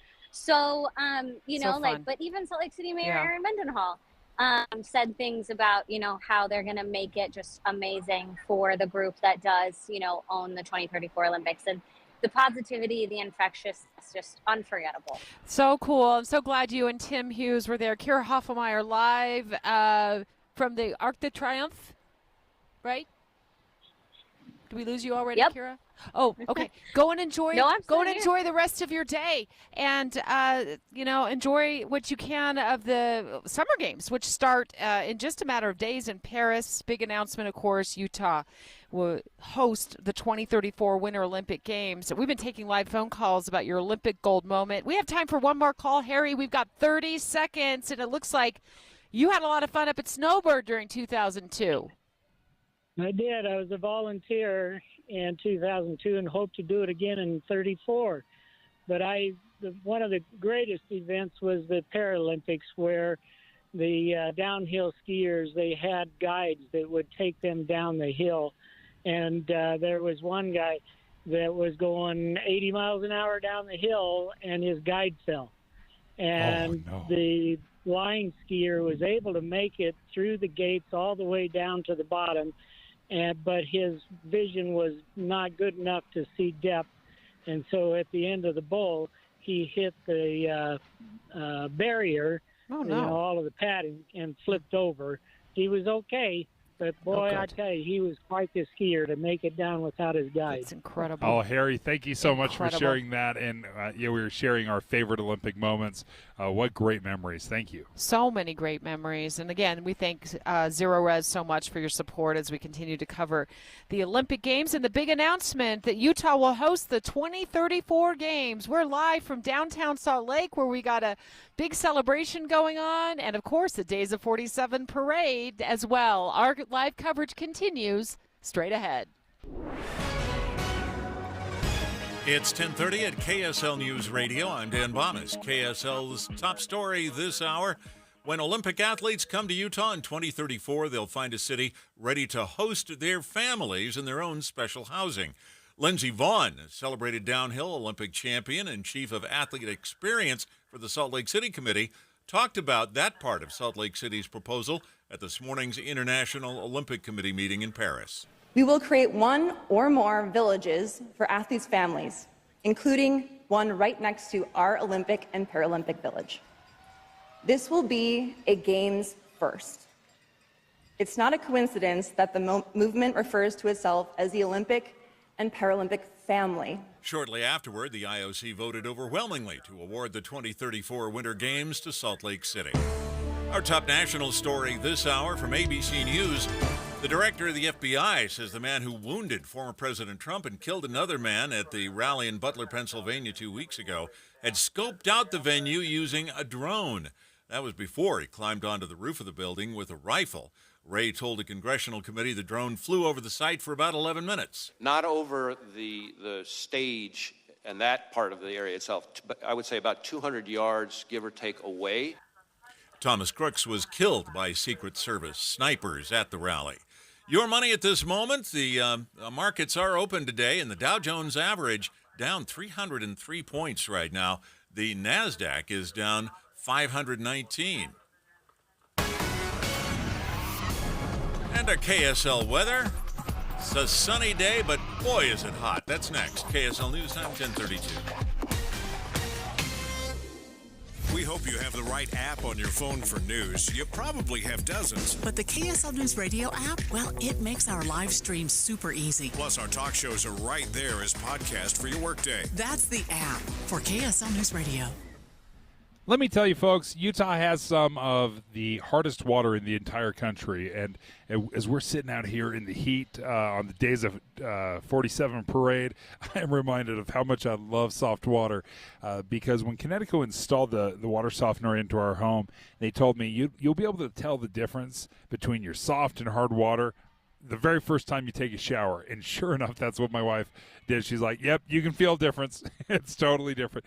It keeps your skin soft and hydrated. It's great for your laundry, your dishes, your expensive appliances, your water heater. It'll breathe life into that thing so you're not replacing it every 2 years, it feels like. If you're interested, give Connecticut of Utah a call at 801-576-8600. They're an authorized Connecticut dealer, 801-576-8600. Or, of course, you can check them out online by going to softwaterutah.com. This is the story of the one. As head of maintenance at a concert hall, he knows the show must always go on. That's why he works behind the scenes, ensuring every light is working, the HVAC is humming, and his facility shines. With Grainger's supplies and solutions for every challenge he faces, plus 24/7 customer support, his venue never misses a beat. Call quickgrainger.com or just stop by. Grainger, for the ones who get it done. If you're looking to get a new car, you could really cut expenses by bundling your car and renter's insurance with Progressive. Sure, you love your old car, but you know it's not normal to give instructions on how to open the window. It should be self-explanatory, but it's not. And notice how when you're in other people's cars, you can feel cushion in the seats? That's pretty nice, right? No, it's just normal. So bundle your renters and car insurance with Progressive and put the savings toward a new car. It's time. Progressive Casualty Insurance Company coverage provided in service by affiliates and third-party insurers. Not available in all states. Hey, Utah! When it comes to guiding the growth of our state, you buzzed in with your comments, and we listened to what you had to say. Your feedback on the future of Utah's housing, water, transportation, and open space will continue to help our leaders make important policy decisions, preserving and improving our high quality of life in meaningful ways for years to come. So, thanks for speaking up. Learn more about our state's future at guidingourgrowth.utah.gov. Discover the best of senior living at Trio Orem and Trio South Ogden. Today's older adults aren't wrapping up their life's journey, they're seeking a new one. And Trio Independent Living is here to help them do just that. With a smart, modern, and connected lifestyle, residents cultivate relationships and maximize independence through signature programs like Prime Fit Wellness that bring living well and well-being to life. Welcome to the new age of senior living. Schedule your visit at leisurecare.com/Utah today. Traffic and weather together, brought to you by Sinclair's Dino Pay app. Save up to 20 cents per gallon. And other than traffic restrictions in downtown Salt Lake and Ogden for the parades, things are moving perfectly right now. Beat summer's heat and cool off with hospitality and inspiration during Park City Gallery Association's monthly sizzling summer strolls with 11 participating galleries. Find out what speaks to you. Visit ParkCityGalleryAssociation.com. Sunny today, a high of 103, 97 tomorrow, 94 on Friday, with a chance of thunderstorms. And right now, we're at 87 degrees with sunny skies. I'm Dan Bomas from the KSL Common Spirit Health Studios. Listen online at KSLNewsRadio.com. We're Utah's news, traffic, and weather station. Salt Lake City 2034. Special coverage with Dave and Dujanovic. The best part about bringing the games back to Utah in 2034 is the opportunity it creates for our young athletes who have grown up in Utah, who have learned to ski, they've learned to ski jump, whatever their sport, they get to perform potentially on the home front when the games come back to Utah in 2034. And what a lot of people may not realize is the demand of training for these Olympic athletes. It is to say it's 24/7 would probably be underestimating. It is such a demanding thing, and they spend years oftentimes just setting up for that one chance and that one opportunity. So joining us right now is Lauren and Sam Masuga. Lauren is an alpine skier, and Sam is a ski jumper. How'd you guys split up here? Like, did you flip a coin? Well, actually, there's also a third one of us on the U.S. team, Allie Masuga, our sister. Oh, seriously? And she does moguls, and we all actually ended up in these different sports through the Youth Sports Alliance. So fun. Yeah, it's a nonprofit up in Park City that they work to get kids involved in sports, and it's really cool because they do an after-school program where we all got to try all the different sports and find what we were good at. Because, I could never be an alpine racer, and I would love to see Lauren try to be a ski jumper. I can't fly very far. But you're all sisters? Yeah. All sisters, all looking forward to 2034. But before we get to 2034 and hosting the games in Utah, which was made official this morning. Yes. You might be competing in winter games before then, right? Yeah, we're both quite on track, I believe. All three of us, honestly, for 2026 in Milan Cortina. Congratulations. Thank you. So exciting. When did you start, Lauren? When did you start, your sport? So we moved to Park City in 2007, and from there we started skiing. So I started skiing when I was 5, and really got into the sport a few years later, and it really hit me a few years back that this is what I wanted to do when hit 16 years old, I guess, is 5th year, and I decided I like to go fast. Fast is an understatement. How fast do you travel? How fast do you go? I think we average at 75 miles an hour down the slope. Holy cow. That is. So you'd be passing people on the freeway, no big deal. Oh, yeah. And so Lauren does the alpine. Sam, you do ski jumping. What's Yes. your message to kids that might have Olympic dreams, in their future?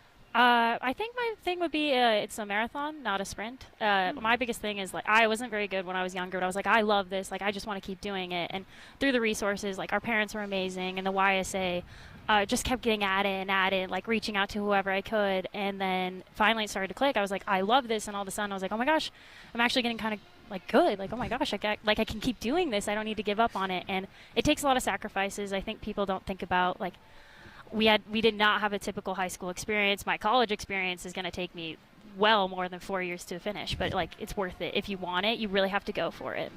So when you say you have to make sacrifices and your school doesn't look the same, do you actually, like, how much do you have to move away from your family, or how much time do you spend training? We're lucky that we were already in Park City, but most of my teammates had to end up moving to Salt Lake or Park City to go to the winter school and be able to train, because the ski team is headquartered here. So you kind of, if you want to take advantage of the resources, you need to come here. Like, lots of people, when they were like 15, 16, they're staying with host families to train here. But also, like, I started going to Europe when I was like 14, 15 to train, and it wouldn't be for like, oh, let me pop over there for a week and do one competition. It's like, oh, we need to go for a couple months. Like, you need to follow the circuit if you want to be good. And it's really cool, and I'm super grateful for the opportunities I've had. But yes, it's like what you were saying, like, oh yeah, maybe you're not training 24/7. You still are an athlete 24/7. You're constantly thinking about what you have to do. We're live broadcasting from downtown Salt Lake City all day long here for KSL News Radio. Big announcement came this morning that Utah will indeed host the 2034 Winter Olympic Games. It is official. Also a parade going on behind us as well, because it's the Days of 47. And we're so glad that Lauren and Sam Masuga, sisters who compete, who are looking forward to 2034, took some time away from the parade route to come over here and join us. And Sam, you mentioned the winter school. Lauren, I think that not everybody might not know what that winter school is, so maybe you can help walk us through what is that? Well, the winter school, we might be called winter school, but we don't go to school in the winter. We went to school April to November, and it's just designed so that athletes can go to school but have the whole winter off to compete. And even though we're going to school in the summer, we still have to train and go. Actually, I go to Chile in like 2 weeks, so you need to go training in the summer, and they allow you to go to your training camps. They work with you to let you do these crazy things while still helping you get a high education. High school education. Mm-hmm. And that's based in Utah. Yeah, up in Park City. That's incredible. Yeah, that's great. That's great. So what is your best move? I guess what are you famous for? Do you train like one move, or are you always changing your routine and what you're trying to do? Oh, this is a fun question. You've fallen into the common misconception. So when I say I'm a ski jumper, you're thinking aerialists. Okay. So there's the freestyle aerialists, like jumping in the pool, doing their tricks. Like, our sister does moguls, so she's the one jumping in the pool and pulling like crazy corks and I don't even know, flips and things. I do Nordic ski jumping, so I'm the ski jumping. Distance. Yeah, like Eddie the Eagle, if you've seen that, or the huge like people tube down our ski jumps up at the UOP. I'm the one training on that, like going for distance and the huge long skis. Like, my skis are 238 centimeters long.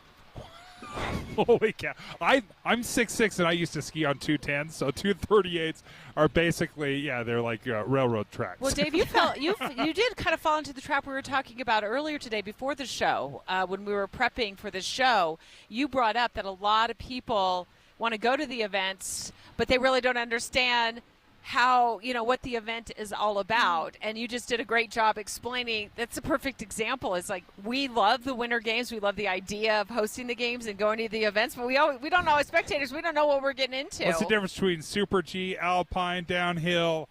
I know that's your thing. Yeah. Well, so there's 4 main events. You got most of them: downhill, Super G, GS, and slalom. GS and slalom are the 2 tech, and they are slower speeds but quicker turns. Yes. And then I do Super G and downhill. These are bigger turns, and you go faster, and there's jumps. And downhill, I think like maybe 60-meter jump is the farthest we got to, and you're going just, if you could pick a straight line down the hill, that's what you're doing. Yeah. Yeah, I'm over here like, 60 meters. That's not if you're talking to her, she goes a little bit farther. Talk to me when you hit triple digits. I would love to be invited to family dinner at some point and listen to the 3 of you talk about it. Sam, just as we wrap up our discussion with you, what was your reaction when you found out for sure we're getting the 2034 games? Oh, there was we were like both like, oh, we've got to get it right. Like, we have to get it. And then we're like, oh, what if we don't? And then we got it confirmed. We're like, this is like, we've been dreaming of it. Can you imagine like training your whole life for the Olympics, and then you have the chance to have it in your own hometown? Like, we grew up here. I'm so excited to have an Olympics here. Lauren? It's almost unbelievable. It almost feels fake, like to think that we could do the Olympics.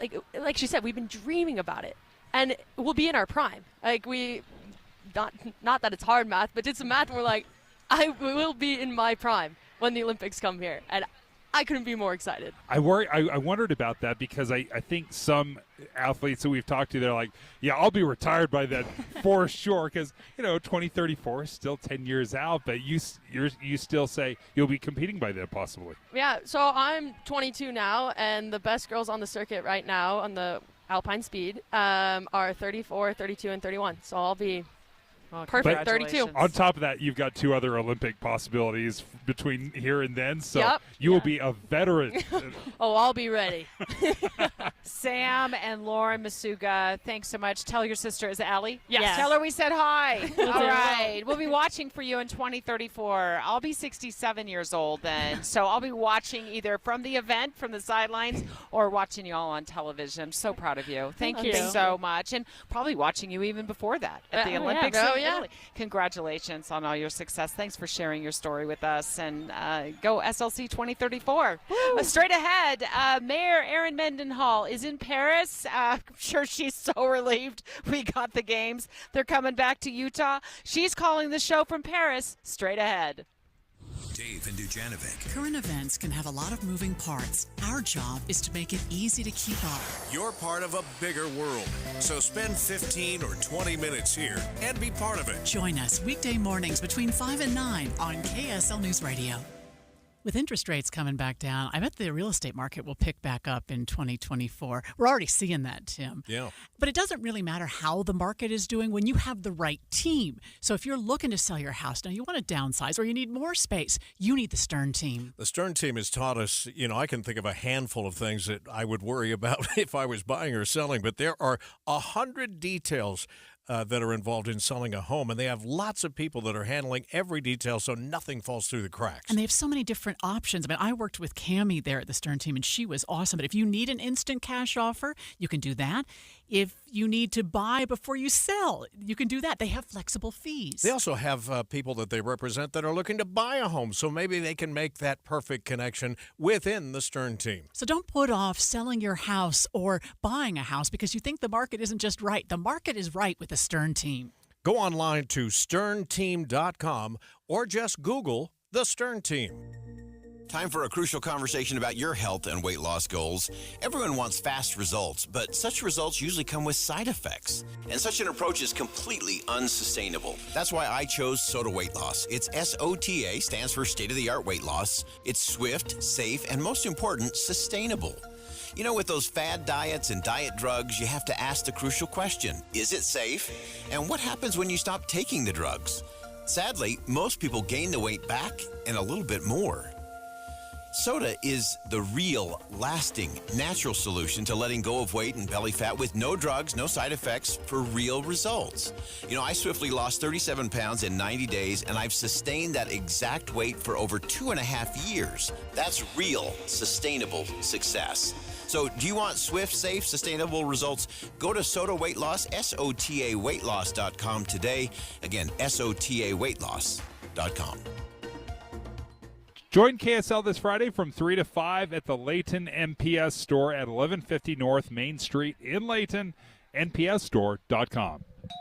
Good morning. I'm the 25% off window company. 25% off? It's our biggest discount ever. So what happened to the 40% off you were offering a couple months ago? Well, nothing. It's baloney. Hi, this is Kathy. The Dog of Window World. When you hear those things, you know you've entered the baloney zone. Resist the force of the baloney zone. Call today. 281-8111. Window World.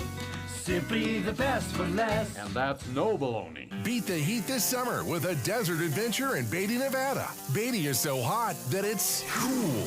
Discover the Old West and desert beauty, loaded with family value and adventure with anything from tours, hiking, biking, ATV trails, and great eateries, and the best stargazing in the West. Beatty is the most scenic entrance to Death Valley National Park and your entryway to true desert adventure. Explore the ghost town of Rhyolite or the world-famous Nut and Candy Company and Historic Museum. Beatty has hundreds of miles of trails for hikers, mountain bikers, and off-roading. And don't forget Beatty Days, October 25th through the 27th. Beatty Days is an entire weekend of fun, complete with Old West shootouts, ICS chili cook-offs, 2K and 5K races, live music, bed races, desert art, a classic car show, a cornhole tournament, model railroads, vendors, food, and contests for everyone. Just 95 miles from Las Vegas. For info, visit BeattyNevada.org.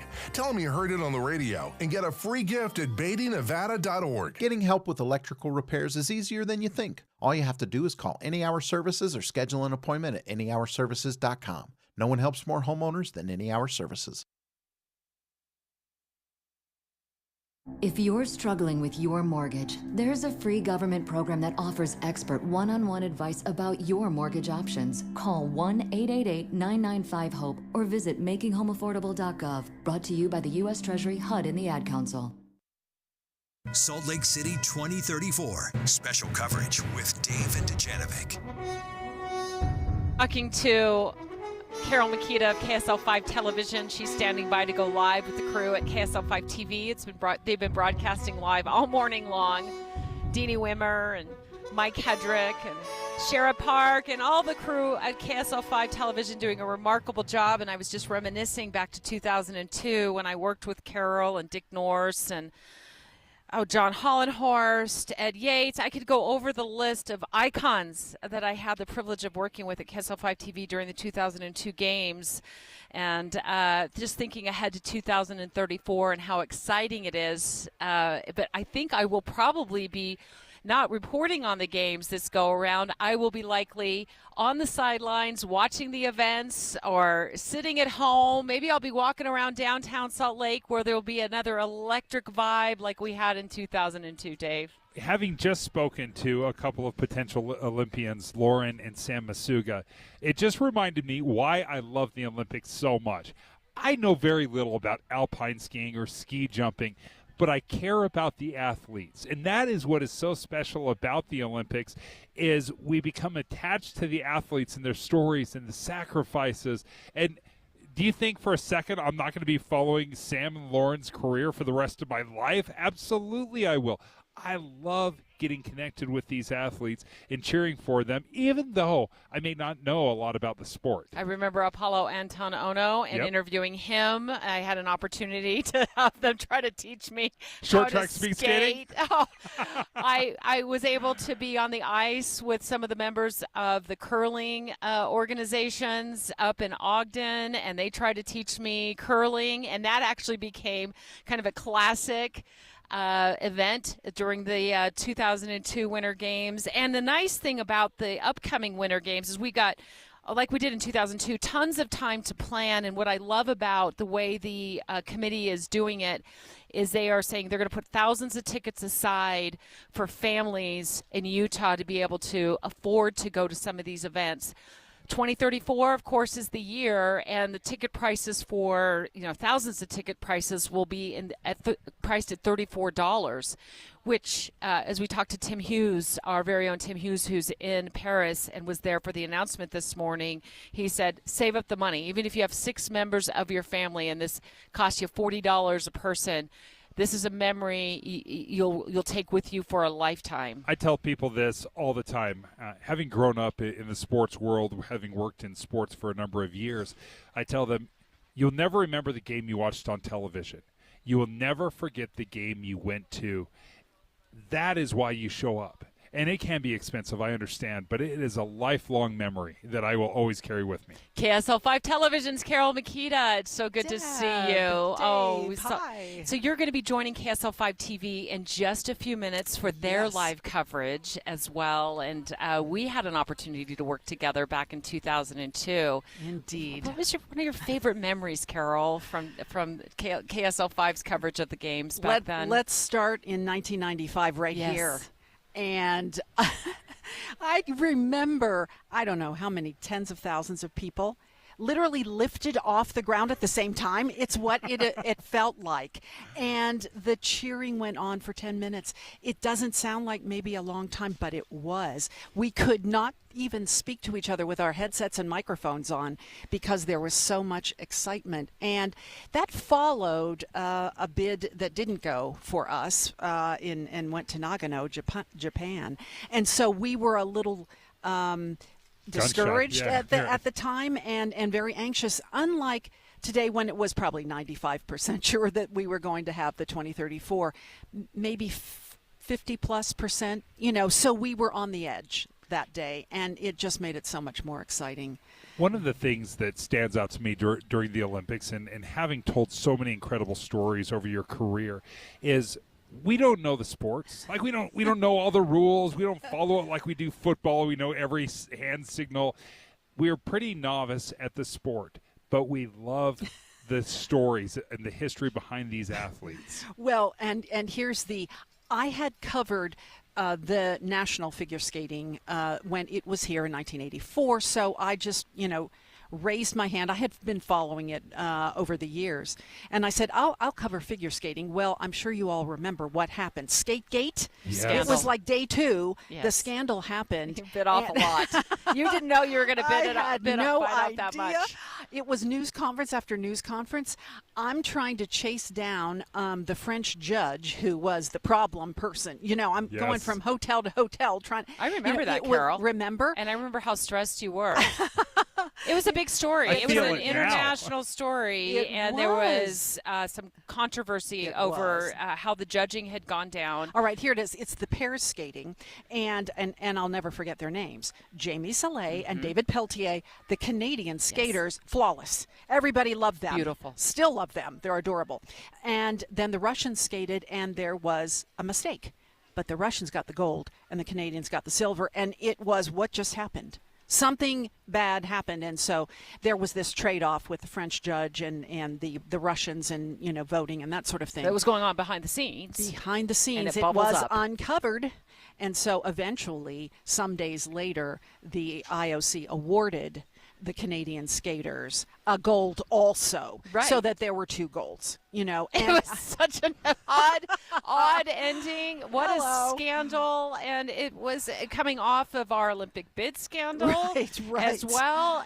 So when you get in the midst of these games, what really tells us from that experience in 2002 is anything can happen. Exactly. You have to be prepared. And I was not exactly, but it turned into a wonderful experience because you begin, here's what happens at the Olympics. We love our American team to the max. Remember Sarah Hughes, who won the gold in figure skate? I mean, that was a moment and a moment. But you also begin to watch skaters from athletes from other nations. And you begin to root for them or see their opportunity or hear their story. And that's what the Olympics brings, this brotherhood of man, sisterhood of man. Excuse me for an odd phrase, but we all feel at one with and start cheering for one another and hoping the best for one another and, looking forward to competition that is, these athletes all know each other, and we find out about that. They're very fond of one another from one nation to another. So what an exceptional way to describe it. You say it's an odd turn of phrase, but I truly think that describes it because we were incensed on behalf of the Canadians. We were like, how could this happen? We're breaking down video. We have no idea what we're looking at. We're like, look how flawed this is. Like we're experts. Yes. But we did. We felt the injustice, we wanted, and this is part of why we love the Olympics, is we see greatness being performed before our eyes. And we do love and we get attached to even athletes that are not from our country. I love that about the Olympics. I had an opportunity to interview them a few years afterwards. They wanted to come back and be part of a show here because it's one of their fondest memories of their lives. Yeah. The people here, they said, they did it for us. They stood up for us. And, of course, it was an international crowd then, but they still loved the people of Salt Lake City and Utah, very close to their hearts. So I remember here interviewing them and loving meeting them face-to-face after that. adventure in the Olympics. Well, Carol, you paved the way for so many great stories at KSL 5 Television over the years. Oh, you're a sweetheart. And thank you. Same back to you. I love seeing you out here, and it took me back this morning. I know you and I have had a little bit of a moment where we're tearing up and we're thinking about our friend Dick Norris, who recently passed away, who we sat side by side, and you particularly as an anchor during the games as well. Yes. Yeah. Found my Dick Norris pin this morning. Good. Yeah. And thought of him, and that good man, that beautiful voice. Yeah, forever. Yep. Yeah. Thank you so much, Carol Thanks for Makita, having KSL me. 5 Television. You'll be joining the KSL 5 team. We can see them right there. There's Sherrod Park. The parade wrapping up in downtown Salt Lake. The warmer temperatures setting in, but our live coverage continues straight ahead.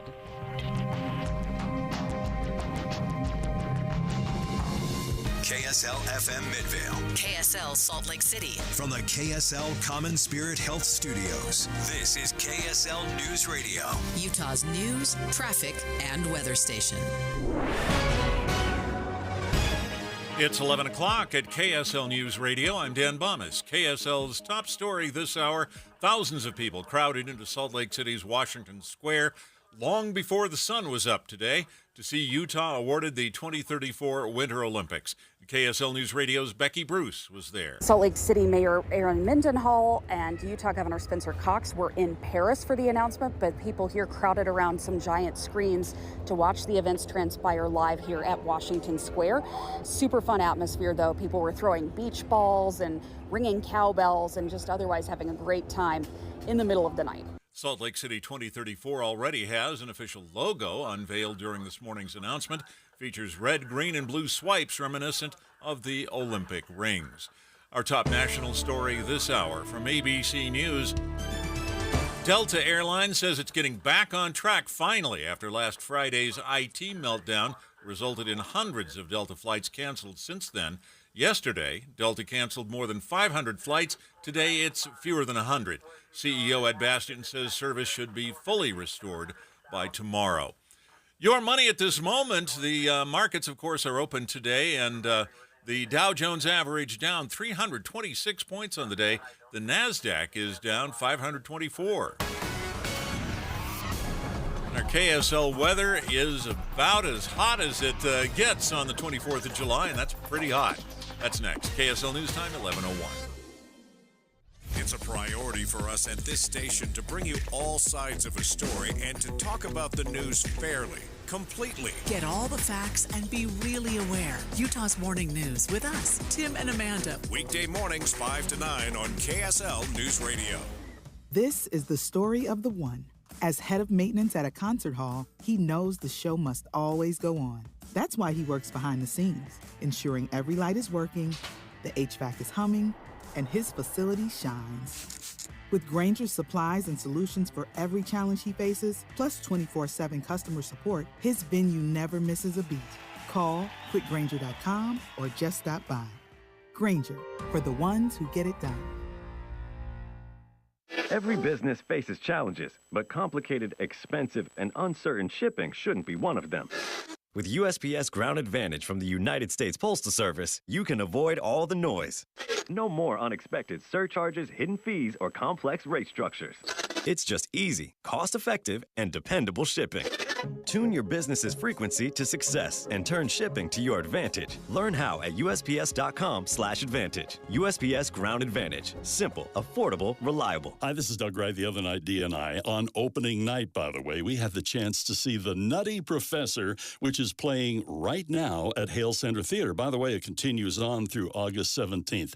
This was so much fun. For those of us who love the old Jerry Lewis movie, boy, it has ties to that, and the music of Marvin Hamlish is incredible, and the way it's staged at Hale Center Theater is simply a delight. Do not miss your chance to see The Nutty Professor. It's on the stage right now. And of course, The Time Machine is also showing. That will continue through July 20th, and it too is so wonderful. There is always something amazing awaiting you on the stages at Hale Center Theater. The Addams Family coming up in August. We've got The Magician's Elephant, and of course the classic Beauty and the Beast. Get your tickets now. Simply go to hct.org. And by the way, for current season ticket holders, it's time to renew now at Hale Center Theater.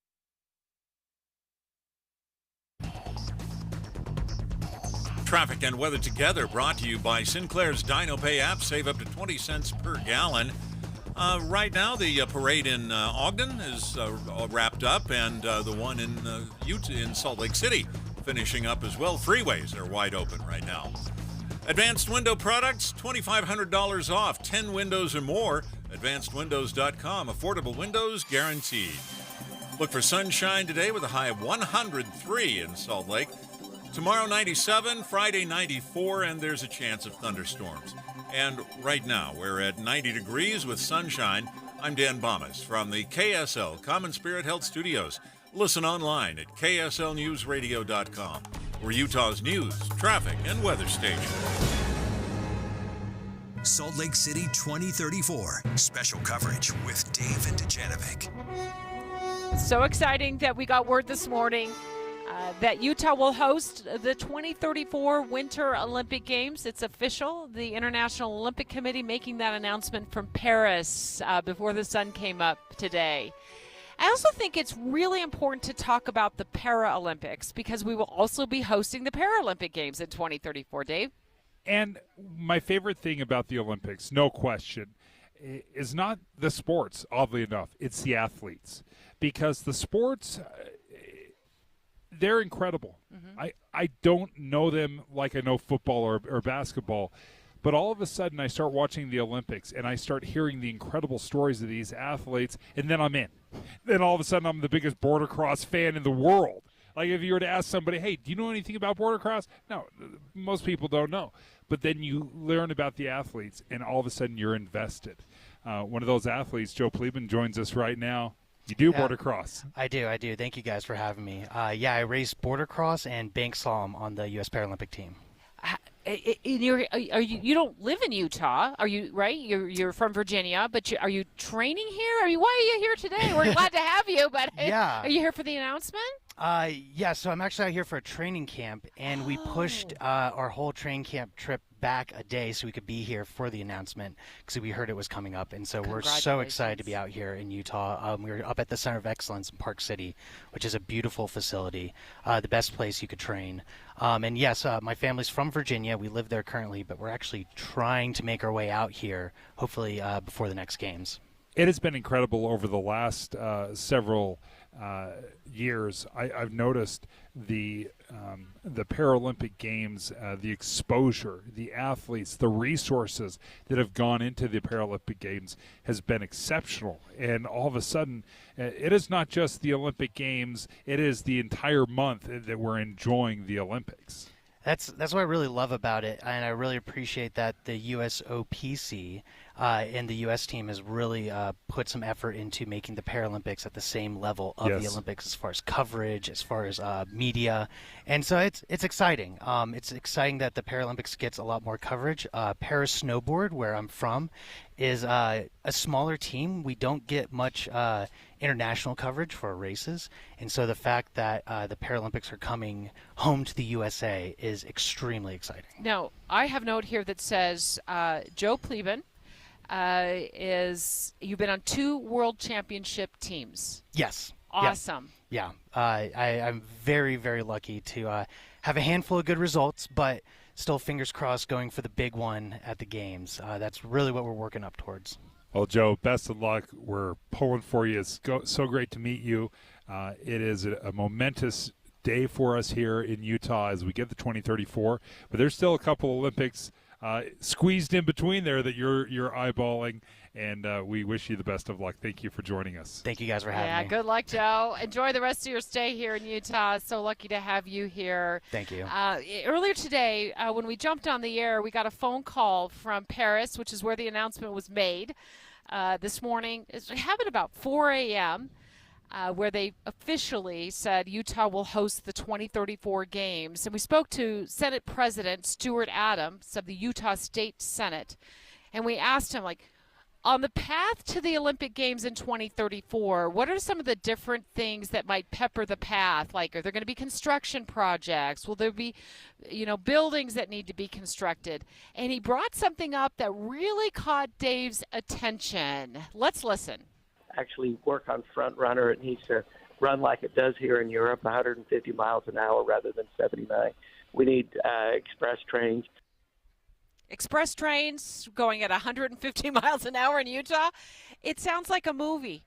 It sounds like a bullet train. Why did that catch your attention? Because you ride front runner. I ride the front runner. We do go about 70 miles an hour, and the idea that you could change it and put a high-speed rail in, traveling at 150 miles an hour, it opens up the entire Wasatch Front from Ogden to Provo. I mean, if you had a high-speed rail like that, it changes everything about what Utah is. When all of a sudden your commute is a matter of minutes, you cut it right in half.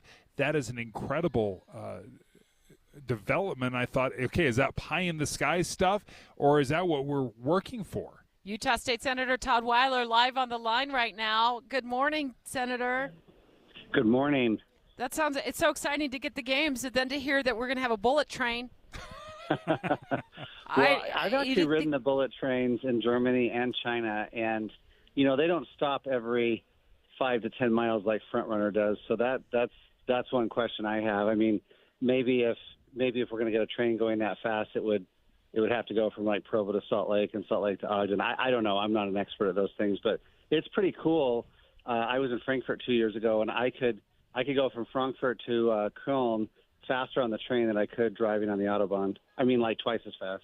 Incredible. And it sounds like from when we talked earlier today with State Senate President Stuart Adams, that is something that has to be considered. We got to be able to get people around very efficiently and quickly. And we did a good job in 2002, but a lot's changed since 2002. We should be able to move people faster.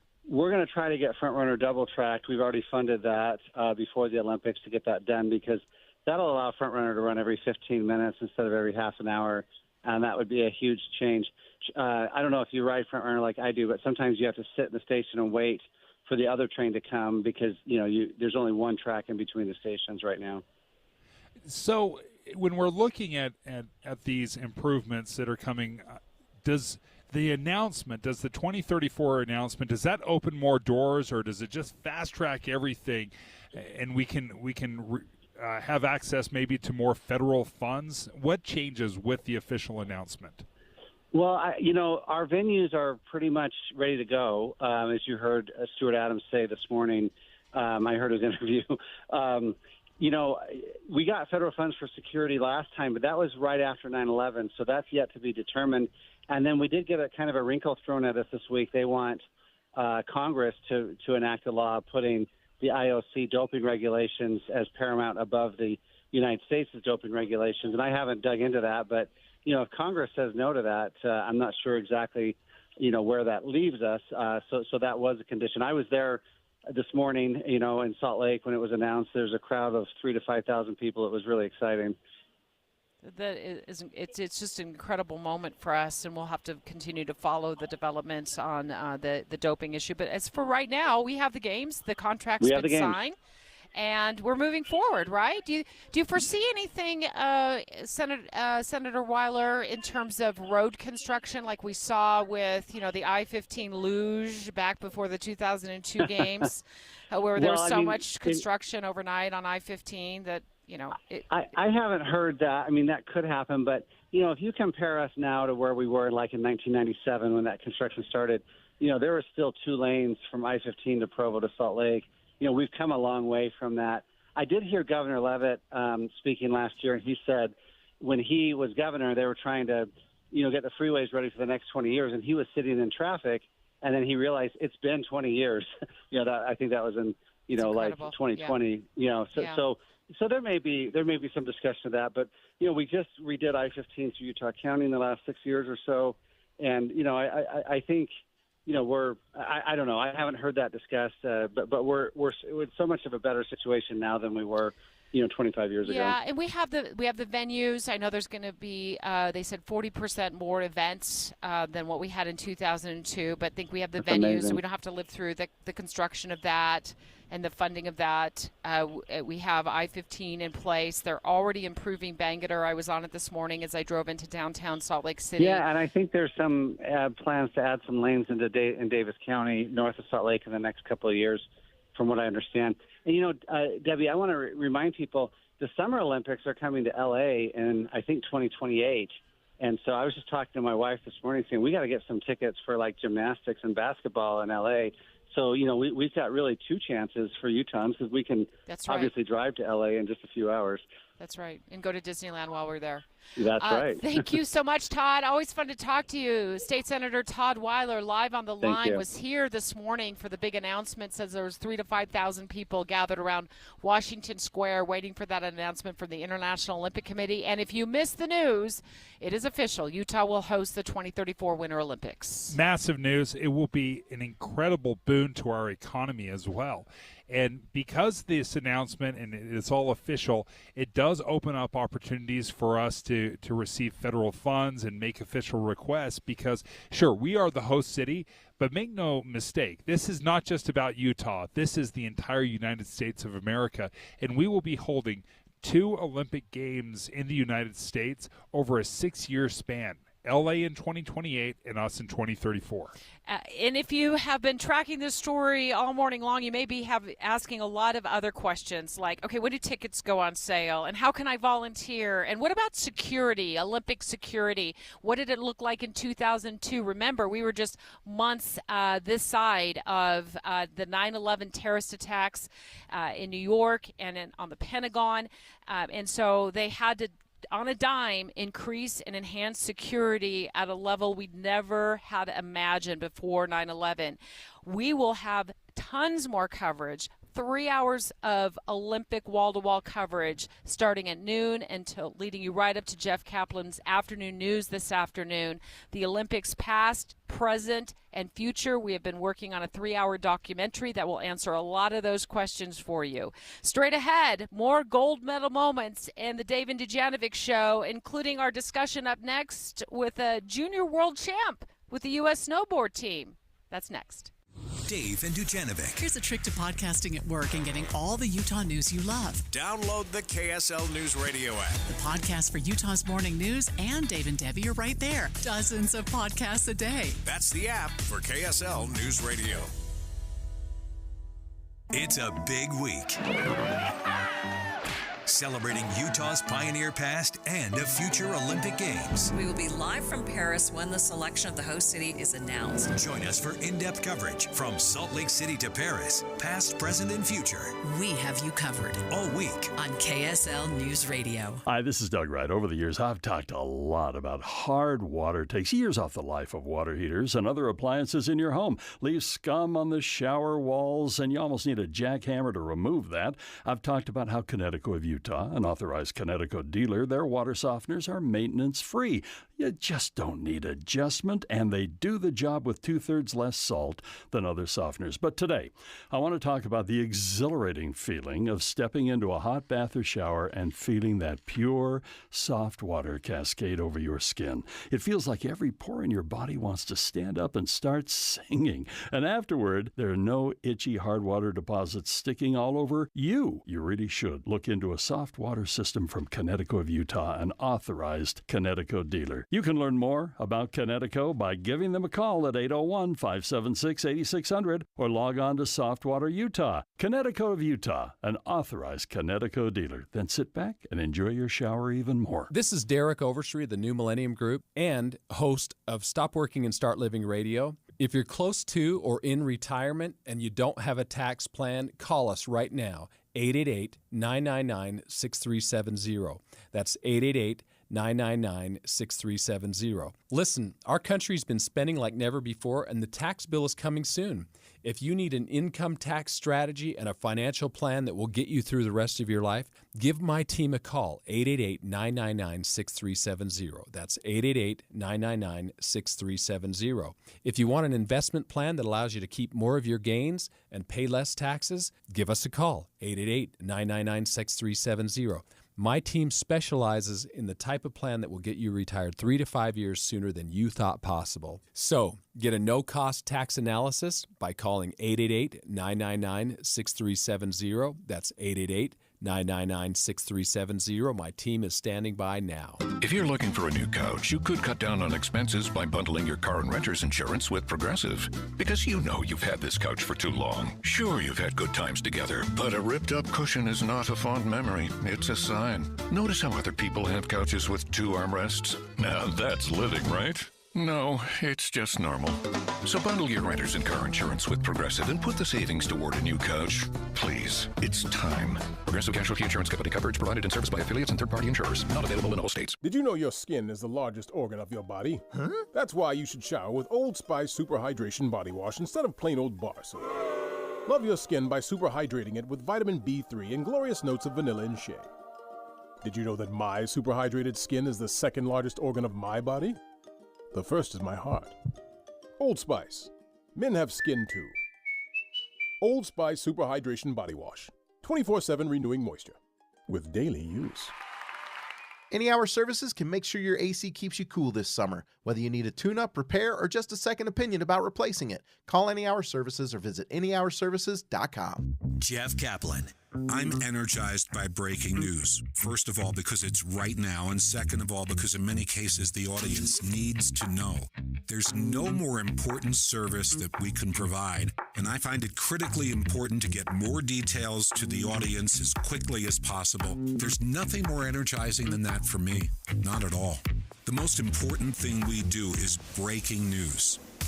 I am gratified that so many people listen to me every afternoon on KSL, but what they don't know is that there are so many people behind the scenes making it happen, checking on the traffic, answering the phones, making the calls, talking to the newsmakers. They're out in the street, into the field to get the raw information, and then putting it all together so that I can sit in front of a microphone and be a source of information every afternoon. But there are so many people who make it happen. That's what you don't know. Ride Home with Jeff Kaplan, weekdays 3 to 7 on KSL News Radio. Salt Lake City 2034. Special coverage with Dave and Dujanovic.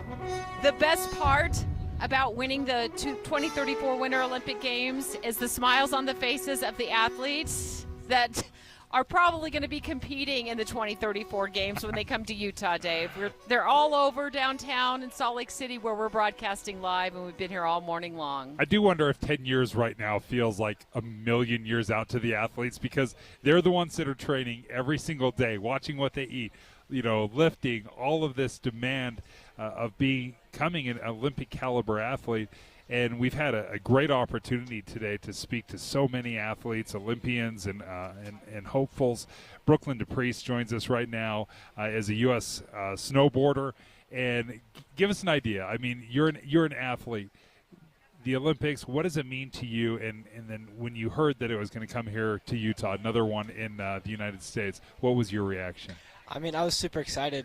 It's always a great time being able to compete domestically. I mean, we go to all these different countries and we're able to represent the U.S. there, but to be able to represent the U.S. in the U.S., it's kind of like an honor. Like, it's a sense of pride in and of itself. So you're not from Utah. You're from Colorado. Yeah, I grew up in California, and then I moved to Colorado when I was 12, and then I've been there ever since. I'm just out here in Park City training up at the USANA Center of Excellence for the summer. That's awesome. And what do you think of Park City?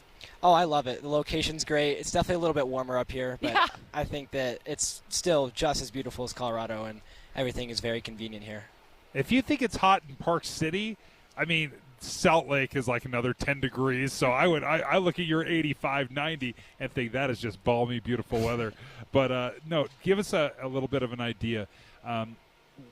What does it take to prepare for the Olympics? I mean, you are a youth Olympic game you've represented the United States before. So give us an idea. If you're looking at the Olympics, how much pressure is there on as an athlete, and do you feel it already, or is it just like one of those one day at a time things? I mean, I definitely try to take it one day at a time, but I mean, the Olympics are only 2 years out, and 2 years now does not feel like a lot of time. I mean, 2 years ago I was watching Beijing, and I was like, oh, Italy's not that far away, and now it's kind of like, okay, we have 2 years, let's get our stuff together here. But I think it is day to day. You have a lot of these goals you try to meet every day, whether it's getting a good workout in, getting a good training session in up at the Olympic Park, or doing some work with a psychologist. Whatever it is, you're always doing something every single day to really try to make baby steps toward that big goal. Well, Brooklyn, thank you so much for joining us. Good luck with your training. Glad to have you here and in Park City, and hopefully the temperatures stay a little cooler. Thank you, I guys. don't know if we can compete with what you're from Vail. Yes. Oh yeah. I think what is it there today? Probably about 70 degrees. Yeah, Vail is just, it's beautiful. It's beautiful. Well, thanks so much, Brooklyn, for joining us. Kristen Santos Griswold is a speed skater. Hi, Kristen. Thanks for stopping by our KSL News Radio studio out here at Washington Square. Of course. Yeah. Excited to be here. So do you have plans to possibly compete in 2034 when the games come to Utah? Ooh, I don't know about that. I'm just taking it one day at a time. But I think no matter what, I'm definitely going to I plan to be involved at the Olympics that are here, whether it's an athlete, a volunteer, someone to help out. Hopefully I'll be a physical therapist by then and can help out some athletes, So, yeah, I'm really excited about it. Speed skating is something that took off in the 2002 Winter Olympics for us here. I mean, we had so many incredible athletes and stories and success that came out of speed skating. How did you get involved in it? I actually saw a Disney Channel commercial for speed skating. Stop it. Are you serious? Yeah, so that got me into it. But before that, I was figure skating, which actually my sister and I got into from watching it on the Olympics. So that's something I'm really excited for, is the way that every sport is going to grow, from kids physically being here, watching us compete and train and do all of those things. I think watching it on TV is one thing, but the excitement when you're actually there is going to be really cool. I think that is one of the best parts of the Olympic Games, is the opportunity for youth, young people, to watch these, meet these athletes, watch some of the events, and then think, I want to be involved in that. Yeah, it feels a lot more real when you're actually there and can see it, and a lot more attainable almost. And part of what is so incredible about Olympic athletes, so often, when my teenagers are watching you guys compete, they see you. You're not that much older than they are. Oftentimes you'll be in your early 20s, even sometimes your teens, when you're competing in these games. And I think there's a real connection where people think, holy cow, that is an athlete that is world class, one of the best in the entire world, and they're only a few years older than I am. That's an incredible thing. Yeah, I think it's really cool how you can connect to athletes and kind of, see not only that, but the differences between them too, how similar but different you are at the same time. And I think that's something that you can really respect about both athletes and people watching, is just that aspect of respect back and forth. We're speaking live right now to Kristen Santos Griswold, she's a speed skater, about winning the Olympics back. We hosted them in 2002, and this morning, right about 4:15 a.m., we got word back here in downtown Salt Lake City that the International Olympic Committee has selected Utah to host the 2034 Winter Olympic Games. And what was your reaction, Kristen, when that word came in? I mean, I'm so excited about it. I think that Salt Lake offers a really unique experience from other locations where the mountains are minutes from downtown Salt Lake City, and I think people who are coming to view will really get the opportunity to go and watch every single type of sport, where in some other places you might have to drive a few hours for that. It's 20 minutes? It's insane. It's right there. Yeah. Can you speak to the training facilities and what is unique about Utah? I realize that you guys compete all over the world, and you've been to some of the premier venues across the world, but what is unique about the training here in Utah? I mean, yeah, I've competed everywhere, and I truly believe there is nowhere like Salt Lake City at least for short track speed skating. And I think long track as well. We really, really do have the fastest ice on earth. I think everybody loves it. It's so smooth, it's quick, and it's going to be really cool because in 2034, every world record is going to be broken. Really? Like, I have no doubt in my mind. Almost every time we have a World Cup here, the records get broken and smashed, and people are going to be at the top of their game, and it's going to be really awesome. And that's in Kearns. I mean, that's on the west side of Salt Lake County where these records are getting broken. The speed skating oval is iconic. Yeah. I mean, we have a World Cup coming up in November here, and I think things will get broken then. It's going to continue to get broken, and then beyond that, it being an Olympics, like the Olympic records are going to get broken, and then those are not going to get beat again until there's another Olympics in Salt Lake. Like, what makes our ice so fast? I've heard that from so many athletes. What is it? Part of it is the altitude here. It's not the same as other places, so the air is thinner, which means it's easier to kind of break through as you're skating. But a lot of it, too, is just that our facility has such good ice maintenance people who really specialize in knowing what's going to be the best for that ice, how to make it, all of that. There's a lot of science behind it that I don't know. That we trust the pros with. Yes, yeah. like optimal width or depth of the ice and type of water you use and all this stuff that goes into the it. mountain spring water ice that they use, whatever like, magic they create. Like, for instance, I know that they use different types of water for long track and short track, which you wouldn't think would matter, but yeah, like one is purified, one's not, and it like makes a big difference. Yeah. I had no idea. Absolutely. Yeah, there is a science behind it, but thank you so much for joining us, Kristen Santos Griswold, a speed skater. We look forward to following your career, and it's such an exciting moment. And then Brooklyn DePriest, thank you so much. You've represented well so far, and we look forward to following your careers. Thank you. Yeah, it's so fun. It's great to be out here. Wow, the party still goes on. The parade is wrapped up. Trax is running behind us. We got some campers still hanging out. And our live coverage of the Olympics returning to Utah in 2034, and the big announcement continues in 4 minutes. It's 11:30 at KSL News Radio. I'm Dan Bomas. KSL's top local story this hour. The International Olympic Committee added an asterisk to its approval of the 2034 Winter Games for Salt Lake City. There's a provision in the host city contract that requires Utah's Olympic Committee to abide by the decisions of the World Anti-Doping Agency. Governor Spencer Cox says this grew out of an investigation that cleared a group of Chinese swimmers. We believe we can work through this issue. They trust us, and that's why they gave us the bid this morning. Once Utah's delegation assured the committee they would abide by that rule, the vote was taken to award the games to Salt Lake City. Our top national story this hour from ABC News. Israeli Prime Minister Benjamin Netanyahu is in Washington today with plans to address a joint meeting of Congress, but his visit is not without controversy. Hundreds of pro-Palestinian protesters have been demonstrating at the U.S. Capitol, thousands more planning other types of demonstrations, including plans to slow down Netanyahu's motorcade as it makes its way through Washington. Your money at this moment, the markets, of course, are open today, and the Dow Jones average is down 334 points on the day right now, while the NASDAQ is down 513.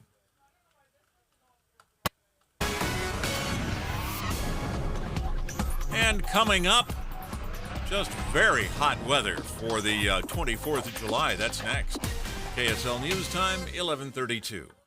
Here's a way to get breaking news updates anywhere you go. At the store or in a work meeting, you can get breaking news on your phone. You can quickly read it, swipe, or click for more. It's super discreet, super fast. That's the app for KSL News Radio. Summer is upon us, and you know what your lawn wants? It wants Revive Organic Soil Treatment upon it. A Revive treatment with fertilization, aeration, and good watering is the key to building stronger roots for a healthy, lush green lawn all summer. Revive fertilizes and moves water and nutrients deeper into the soil. You'll see the difference. Revive is surefire defense against summer drought and skyrocketing water costs. Make the most of your watering with Revive Organic Soil Treatment. Apply Revive Organic Soil Treatment today. It works. Good morning. I'm the 25% off window company. 25% off? It's our biggest discount ever. So what happened to the 40% off you were offering a couple months ago? Well, nothing. It's baloney. Hi, this is Kathy. The Doug of Window World. When you hear those things, you know you've entered the baloney zone. Resist the force of the baloney zone. Call today. 281-8111. Window World. Simply the best for less. And that's no baloney. We just want to have enough money for retirement. And travel to visit our grandchildren. I understand. That's why at Fisher Investments, we start by getting to know each other, so I can learn about your family, lifestyle, goals, and needs, allowing us to tailor your portfolio. What about commission-based products? We don't sell those. We're a fiduciary, obligated to act in your best interest. So how do your management fees work? We have a simple management fee based on the value of your portfolio, so we do better when you do better. We appreciate that kind of transparency. We also check in with you regularly to keep you up to date on the markets and your portfolio. What other services do you offer? As a client, you have access to resources on investing, financial planning, estate planning, Social Security, Medicare, and more. Wow, it sounds like Fisher Investments has everything we need. At Fisher Investments, we're clearly different. Learn more at FisherInvestments.com. Investing in securities involves the risk of loss. A secure retirement just doesn't happen by accident. When that day comes, what's most important to you? Are you sure to have more money than month? What about unexpected medical costs? Do you want to leave something to the kids or the grandkids? I'm Jeff Jr. from Trajan Wealth, and I want you to know we specialize in these questions and can help make your retirement dream a reality with some of the highest guarantees in the business. Imagine getting up to a guaranteed 12% growth on your retirement income and up to a 30% bonus up front just for opening an account. If you have funds sitting idle in an old 401k or IRA, consider guaranteeing it to secure the peace of mind you deserve. Don't leave your financial security to chance. Take advantage of the highest guarantees I've seen in my career. Call Trajan today at 801-899-7600. That's 801-899-7600. Or visit us online at TrajanWealth.com. Annuity guarantees are based on the claims-paying ability of the issuing insurance company. Traffic and weather together brought to you by Sinclair's Dino Pay app. Save up to 20 cents per gallon. I-15 in Box Elder County near Honeyville. There's a crash on southbound I-15 through there that's closed the right lane. This is the Place Heritage Park. Don't miss July celebrations and fun-filled days, starting with Liberty Day, Super Duper Day, and Pioneer Day. Activities all month. Visit thisistheplace.org. Sunshine today, a high of 103. Tomorrow, 97, 94 on Friday, and there's a chance of thunderstorms. And right now, we're at 91 degrees with sunny skies. I'm Dan Bomas from the KSL Common Spirit Health Studios. Listen online at kslnewsradio.com. We're Utah's news, traffic, and weather station. Salt Lake City 2034. Special coverage with Dave and Dujanovic. You're just hearing the news that Salt Lake City is getting the Winter Games back in 2034. It feels like a long way away. But I can tell you it'll happen in an instant. Having covered the announcement here in 1995 at Washington Square when we scored the 2002 Winter Olympic Games, KSL5 Television, Shelley Osterloh also remembers that moment. Oh, I was there. You were there. We were all here, and it was so exciting. And then before we knew it, the Olympics were in the rearview mirror. Yeah. And here we are looking at a 2034 games. Dave and I have been here all morning long. Our crew has been here all morning long as the announcement happened. And Dave, you were just picking Shelley's brain about the torch run, which was such a big moment as the torch, the Olympic torch, came over from Greece. And it literally trekked thousands of miles, passing from torchbearer to torchbearer before it lit the cauldron at Rice Eccles Stadium. It's one of my favorite traditions. It really is. It's so emotional, and what I love about it is so many people get to participate, and they carry that Olympic torch. And Shelley, as you remember back, did you have an opportunity to actually run with the torch? I did. I don't have remember one. I'm so this. jealous This is and so happy at the I same have, time. I have my own in the living room. That's incredible. Shelley Osterloh retired from KSL5 television, but you still work in news. I know you do a lot of coverage for NBC as well. And Not iconic, on air anymore. Not on air thankfully. anymore, but still, I mean, you and I have stayed in touch, and I'm so blessed to have worked with you. And I was just telling you, Shell, that I went back through our KSL5 television archives just recently looking for stories that we covered back then. And I watched a story, and in fact, it is part of our special coming up at noon today, where you were in Cedar City with then Governor Mike Leavitt as the torch kind of like relay was just getting started. I was stationed with John Hollenhorst, former retired KSL5 reporter as well, in Moab as the torch came through arches. Oh, what and a spectacular it was scene incredible. that was. It was so Utah. It was sunrise. And the torch came through. I don't know how we managed to get live shots out of there back then because we weren't really that technically able, we but had we an did. incredible team. Yeah, that was beautiful. But your coverage of that moment as the torch ran through small towns, and I felt the same electricity. Think about it on the heels of 9/11. We were looking forward to the Olympics. We weren't even sure if we were going to be able to pull it off, given this now the new level of security that was needed. Yes. The torch is ultimately what began bringing our communities together because people were lining the streets. Yes, not only in Utah, but the torch, of course, traveled from Greece, and it crisscrossed around the country. It went through Los Angeles, it swung all the way around, and one thing that was really neat about that was they wanted to carry the torch in a variety of different ways.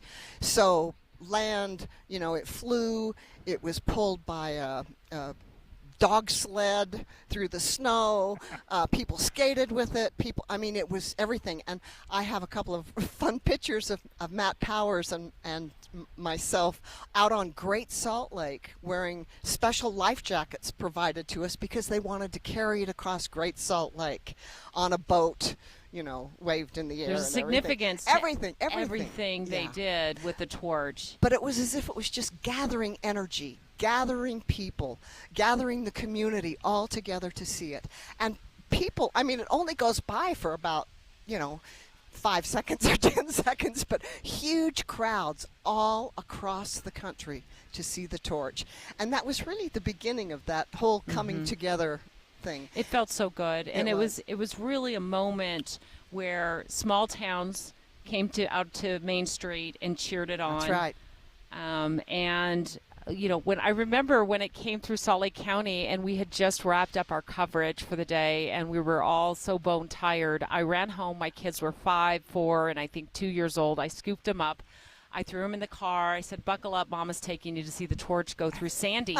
And if you missed it, you missed it. Like you said, it was there for seconds. And we got there just in time to see the torch run by. And I snapped a photo of my daughters. My son, who's 4, he didn't have anything to do with the picture at the time.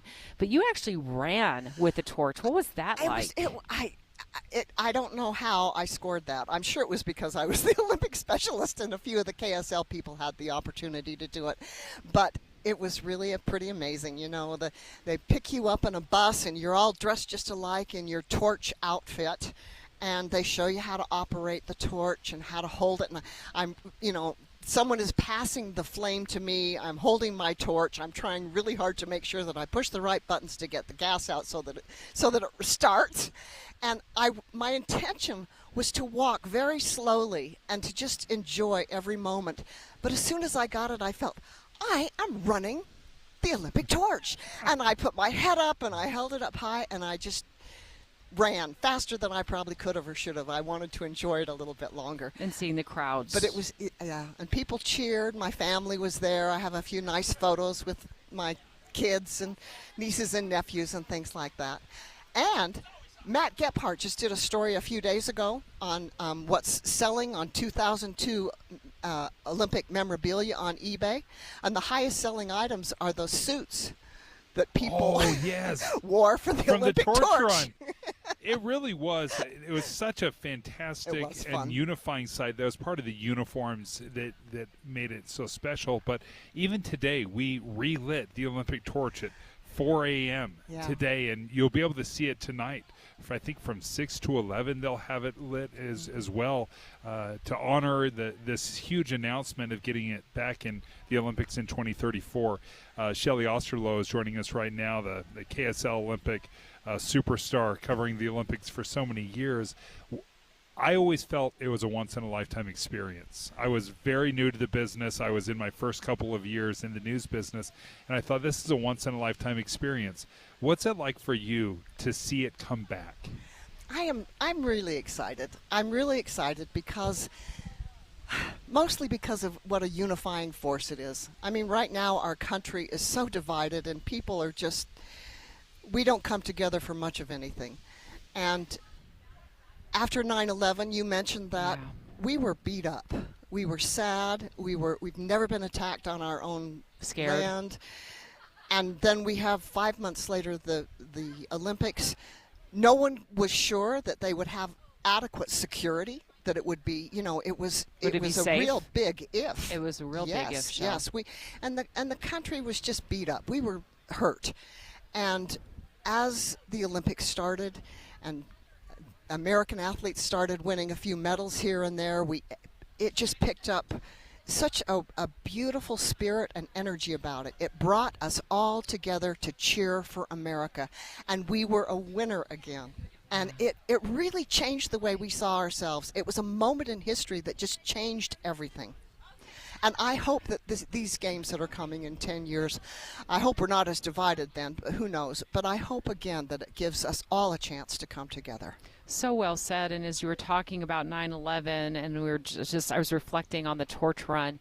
I remember on 9/11, and I know we're almost out of time. We got to let you go because you have to go run over to the KSL5 television set. I remember on 9/11 being on air with Terry Wood and Kim Johnson, live on the morning show. The planes were hitting the towers. Calling my husband when I got in the car and saying, what in the world is happening? And then just a hollow, scared, helpless feeling. Of course, we carried on as best we could in our coverage of 9/11, but it was really that torch run, Shell, and covering that with you and John Hollenhorst and all of the team at KSL5 TV. You mentioned photographer Matt Powers. I had Julie Widener with me. We were just such a great team together during the Olympics. The torch run was really the first time in 5 months that I felt we were going to be okay. That was the beginning, and then the games opened, and we did a spectacular job keeping the world safe and creating Olympic memories that still live on today, my friend. Here we are. Can you believe it? More than 20 years later, talking about the games returning to Utah. That's right. It's fabulous. Shelley Osterloh, the best Olympic specialist. Thank you so much. Appreciate you stopping by the KSL News Radio studio out here. Always good to see you. I'm glad you guys haven't melted yet. We brought out the fans. Not in terms of people, but literally we got the fans moving around here. Shelley Osterloh, Carol Makita joining us from KSL5 Television. More coverage straight ahead, live from Washington Square in downtown Salt Lake City. Dave and Dujanovic. A lot of us are filling our workdays with podcasts. When you're working, go to KSLNewsRadio.com. Click on Dave and Debbie's podcast and pick a topic and story length. Podcast with Dave and Debbie. Then get to work with KSL News Radio. Time for a crucial conversation about your health and weight loss goals. Everyone wants fast results, but such results usually come with side effects. And such an approach is completely unsustainable. That's why I chose SOTA Weight Loss. It's SOTA, stands for state-of-the-art weight loss. It's swift, safe, and most important, sustainable. You know, with those fad diets and diet drugs, you have to ask the crucial question, is it safe? And what happens when you stop taking the drugs? Sadly, most people gain the weight back and a little bit more. SOTA is the real, lasting, natural solution to letting go of weight and belly fat with no drugs, no side effects, for real results. You know, I swiftly lost 37 pounds in 90 days, and I've sustained that exact weight for over 2.5 years. That's real, sustainable success. So do you want swift, safe, sustainable results? Go to SOTA Weight Loss, SOTAweightloss.com today. Again, SOTAweightloss.com. At JCW's, we think tipping might be getting a little out of hand. Like when you're asked to tip at the register before you've even been served, or when you're at the yogurt shop and find yourself serving yourself. And don't even get us started on frosted tips making a comeback. That's why at JCW's, when you pay for a third-pound ranch bacon cheeseburger, that's what you pay. And no one at the register is going to stare longingly at you while you awkwardly maneuver through the tip screen for food you don't even have yet. Honestly, we're just happy to see you at any of our 5 locations in Provo, South Jordan, Lehigh, Harriman, and American Fork. So come on in and enjoy some quality time and great food with family and friends. And we promise, we won't be pushing you for a tip.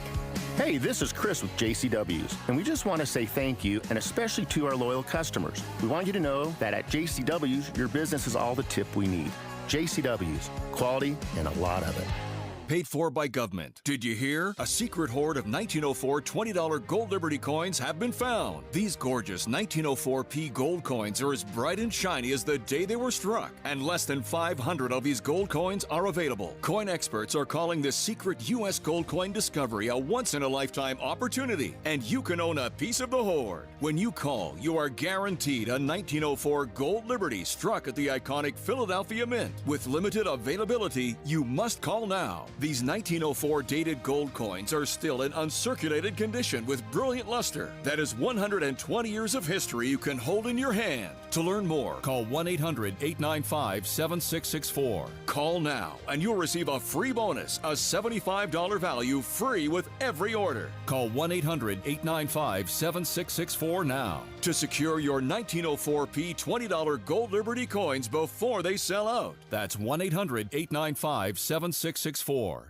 This Friday, join KSL News Radio and NPS from 10 to 1 as the movie show stops by. Then, browse and uncover what makes NPS so great. With 4 locations, NPS takes a new inventory every day. Then, they check all competitors' retail pricing before marking items down 20 to 70% off. You're invited to visit the movie show this Friday from 10 to 1. And that's the first step to discovering NPS. Visit NPSstore.com to begin your own NPS adventure. NPSstore.com. The new Bernina 990 at Dave's Bernina in Provo and St. George. Free embroidery software valued at over $4,000 with select machine purchases. Featuring 1.9% financing for 48 months. Tim and Amanda. One of the big differences, I think, between reading a story online and hearing it from us, Tim, is that, you and I are allowed to share a reaction. We need to be able to say, what in the world were they thinking? So that people listening will know. We feel it too. When we read a story that sounds ridiculous, we're right with you. It sounds ridiculous. Well, we get caught up, I'm sure just like our listeners do sometimes, in death scrolling on social media. And fact checking it on your own is tough. The great thing about tuning in every morning and starting your morning with us on KSL is you can count on the fact that when that information comes out of the radio in your direction, it comes from reliable sources. It's already been fact-checked. Right. And that's not always easy when you're getting it online. Finding who wrote it, when was it written, has it been updated with the current facts of the day that change sometimes minute to minute, not just day to day. Utah's Morning News between 5 and 9 on KSL News Radio. At Social Security, we are always thinking of ways to save you time and make things easier. That's why we created My Social Security. Opening a My Social Security account gives you secure access to your personal record and interactive tools tailored for you. You can see if you are eligible to receive benefits, view spousal benefit estimates, and compare retirement benefit estimates at different ages or dates when you want to start receiving benefits. Already receiving benefits? Use your account to change your address, set up or change direct deposit, get a proof of income letter, and more. In most states, you can also request a replacement Social Security card. Save time. Go online. Open a My Social Security account at ssa.gov/myaccount. Social Security. Securing today and tomorrow. Produced at U.S. taxpayer expense. Salt Lake City 2034. Special coverage with Dave and Dujanovic. All right, this is it. We're in the home stretch of our live coverage out here at Washington Square. Jeff Kaplan back with you at 3 o'clock this afternoon. The big announcement today, if you missed it, that Utah has indeed been awarded the 2034 Winter Olympic Games. Of course, we hosted brilliantly, I might add, in 2002, and the International Olympic Committee said round 2 is in 2034. And to let that sink in for a minute, I missed the initial announcement back in 1995. I was living in Spain at the time, so I missed the electricity of it. And then again, we have the announcement happening at 4 o'clock in the morning here. But this is as consequential a decision that this state has seen. I mean, this brings the entire world to Utah. The focus, the time, the effort, the money that is spent is unbelievable for the state of Utah. Something that we thought was going to be once in a lifetime. And now, as we were talking to Fraser Bullock, who kind of has headed up this entire thing, he said, don't be surprised if we don't just get 2034, but if this starts becoming a regular thing in America. Matthew Brewer, you competed in the 2022 Paralympics, Alpine. How excited are you about today's announcement? Oh, I could not be happier. I have been skiing Alpine for 5 years now, and 3 years to the day of me taking my first lesson, I was pushing out of the start gates in Beijing. And so that quick transition from non-Olympian, non-Paralympian to Paralympian was so fast that I never even had a chance to really dream that opportunity. And now that I'm training for 2026 in Cortina, Italy, I get asked all the time, oh, are you planning on competing in 2034? I'm an old guy. I'm 50 years old. I'm going to be 60 in 2034. I don't know if I'm going to be competing then, but I definitely will be there to support any newer athletes that are maybe just making their introduction into this sport. This is what I love about the Olympics is the event itself is incredible, and I can appreciate it on some small level. But really the story behind the athletes that we get to know and follow their careers, 50 years old. I mean, that's pretty incredible to start an Olympic journey. Yeah. How did you get there? Well, I acquired my injury back in 2014. I'm a bilateral above knee amputee. And it took me a couple years to find adaptive sports and to find my community out here. And once I did, I fell in love. And like I said, I started skiing 5 years ago. And just all of the support that I've gotten from all of the different programs out here in Utah, National Ability Center being one of the huge ones, I was able to find a community, and they embraced me and welcomed me wholehearted into it. And so I just love the community, and I love the pressure and the stress and the anxiety pushing out of the start gates.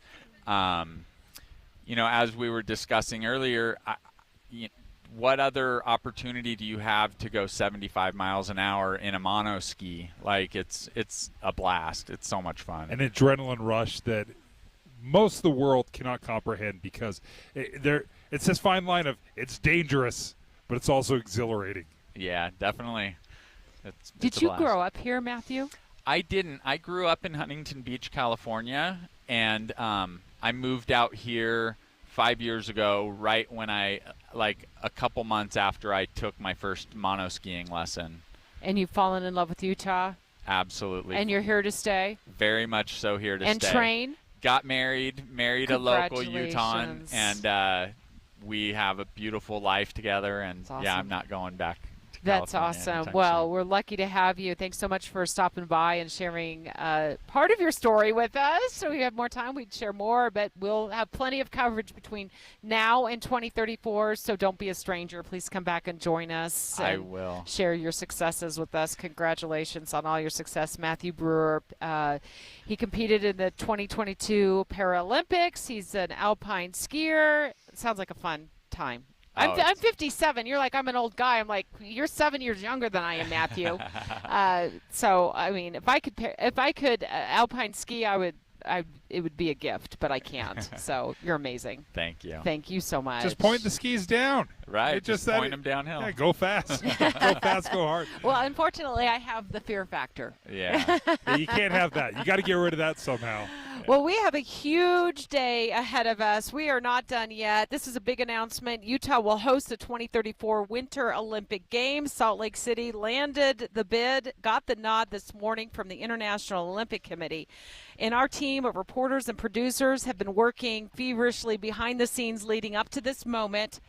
And straight ahead, a 3-hour-long special about the Olympics, our experiences from 2002, some of the inside stories you've never heard before. To start the first hour, the Olympics past, present, and future. Tons of coverage throughout the day, and then Jeff Kaplan taking the microphone at 3 o'clock. And don't forget, President Biden will address the nation tonight at 6 p.m., which we will carry live right here on KSL News Radio. When I think to the past, the last time we had our Olympics, I will never forget the moment I came into downtown.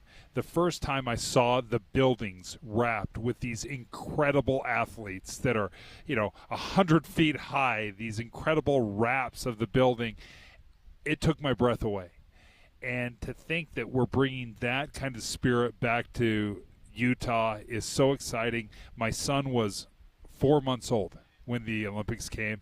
Now he's married. By the time, he'll have a family just like I did when the Olympics comes back. So this is a special experience for another generation. That's right. Much more straight ahead. You'll hear so much more from Jeff Kaplan's Afternoon News. They're back right now at Broadcast House prepping their live coverage of the Olympics returning to Utah in 2034. And straight ahead, Olympics past, present, and future right here on KSL News Radio.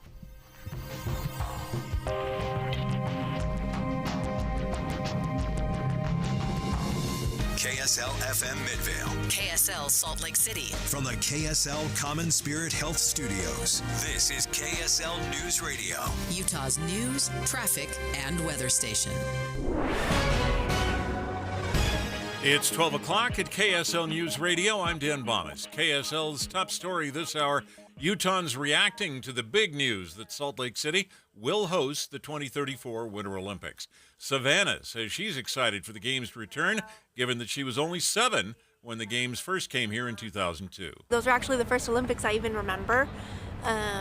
So I remember as a teenager thinking, man, I should have appreciated it more and gotten my parents to take me to more stuff. So I'm really excited. She says she has fond memories of the 2002 games and thinks, like then, 2034 will be another opportunity for the world to see Utah as it is.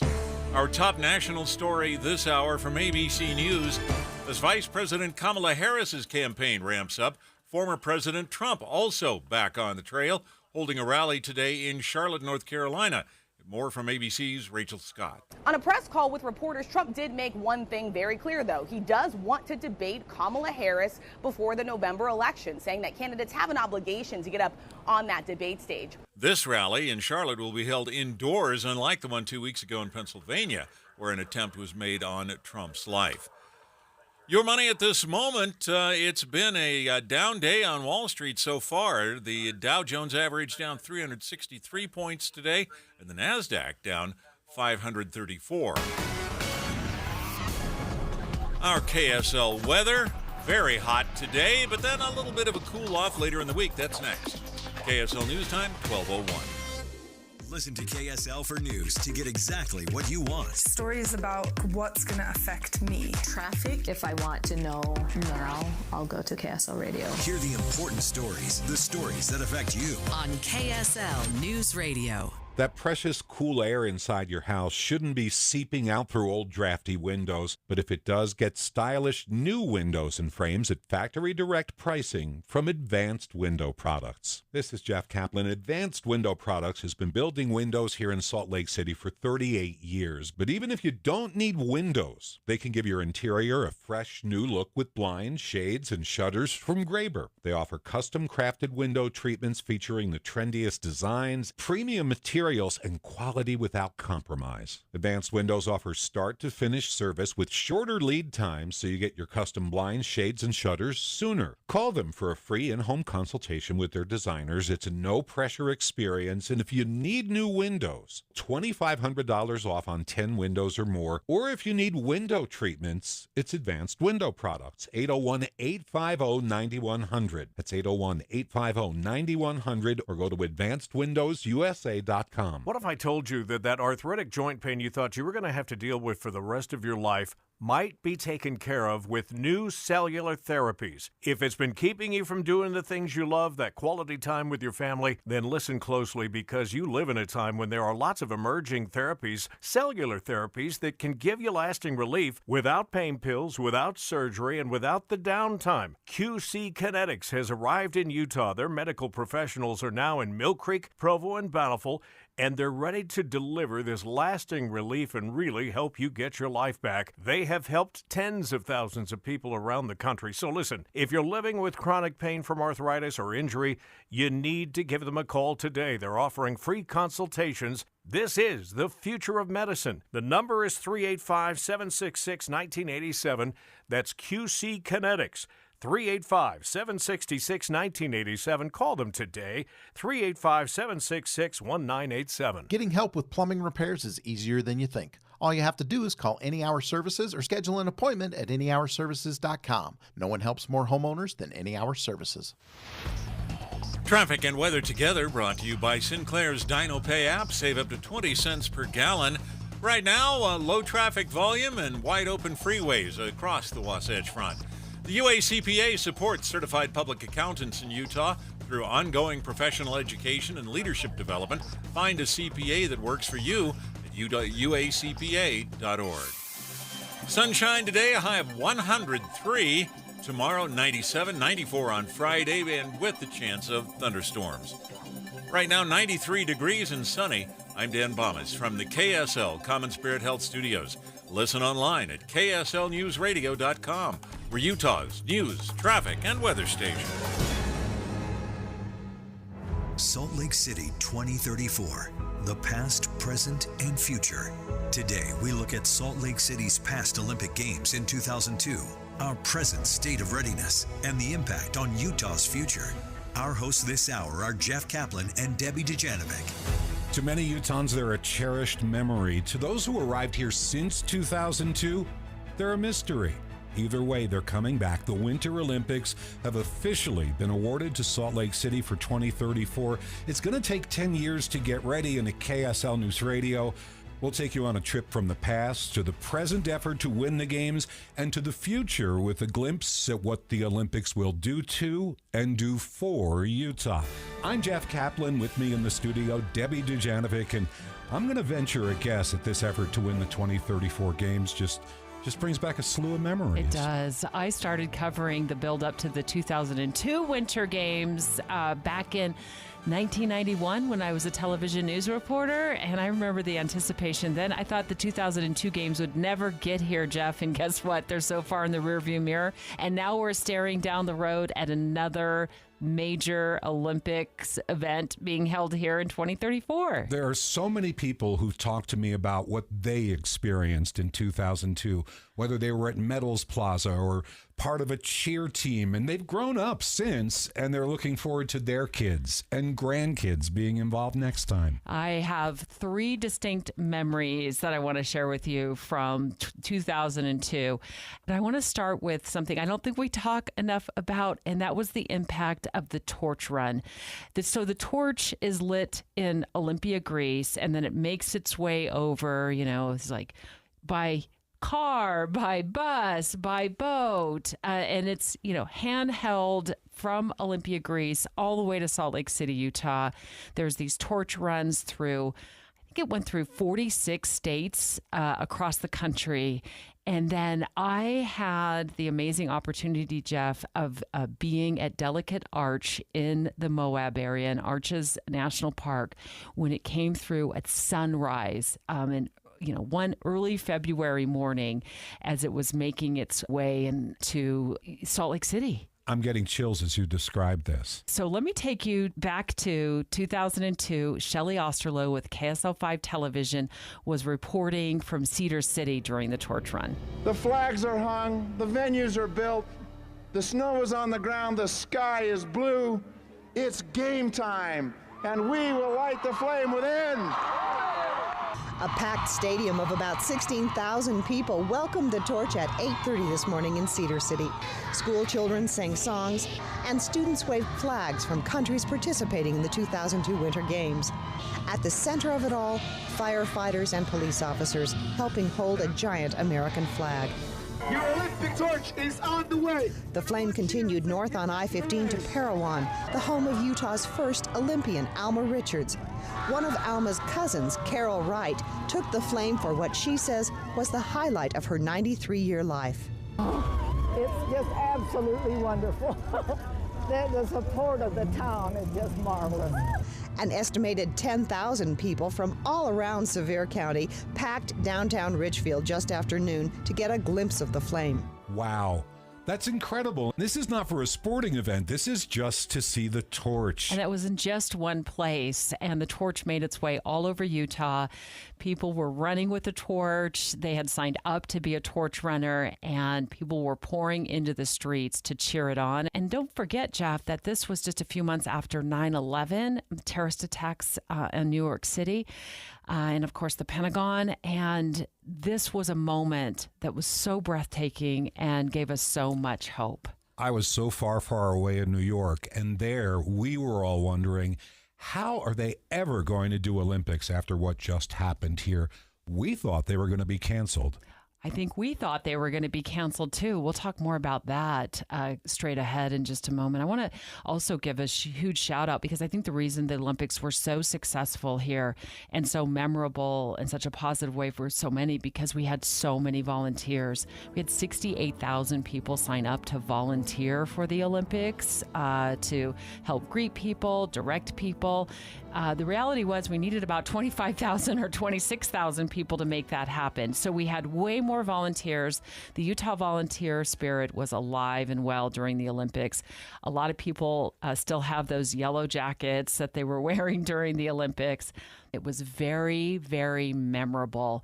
And in fact, people were so worried about ticket prices back then, Jeff, but there was this really great opportunity that was set up on Main Street in downtown Salt Lake City. It was called a ticket exchange, where anybody who wanted to sell their tickets at the last minute was able to go through just a background check, and it made so people who were buying tickets at the last minute weren't getting ripped off. Wait, background check? Yeah, a little background check on the person selling the ticket to make sure that the person who was selling it wasn't going to rip off the person who was buying it.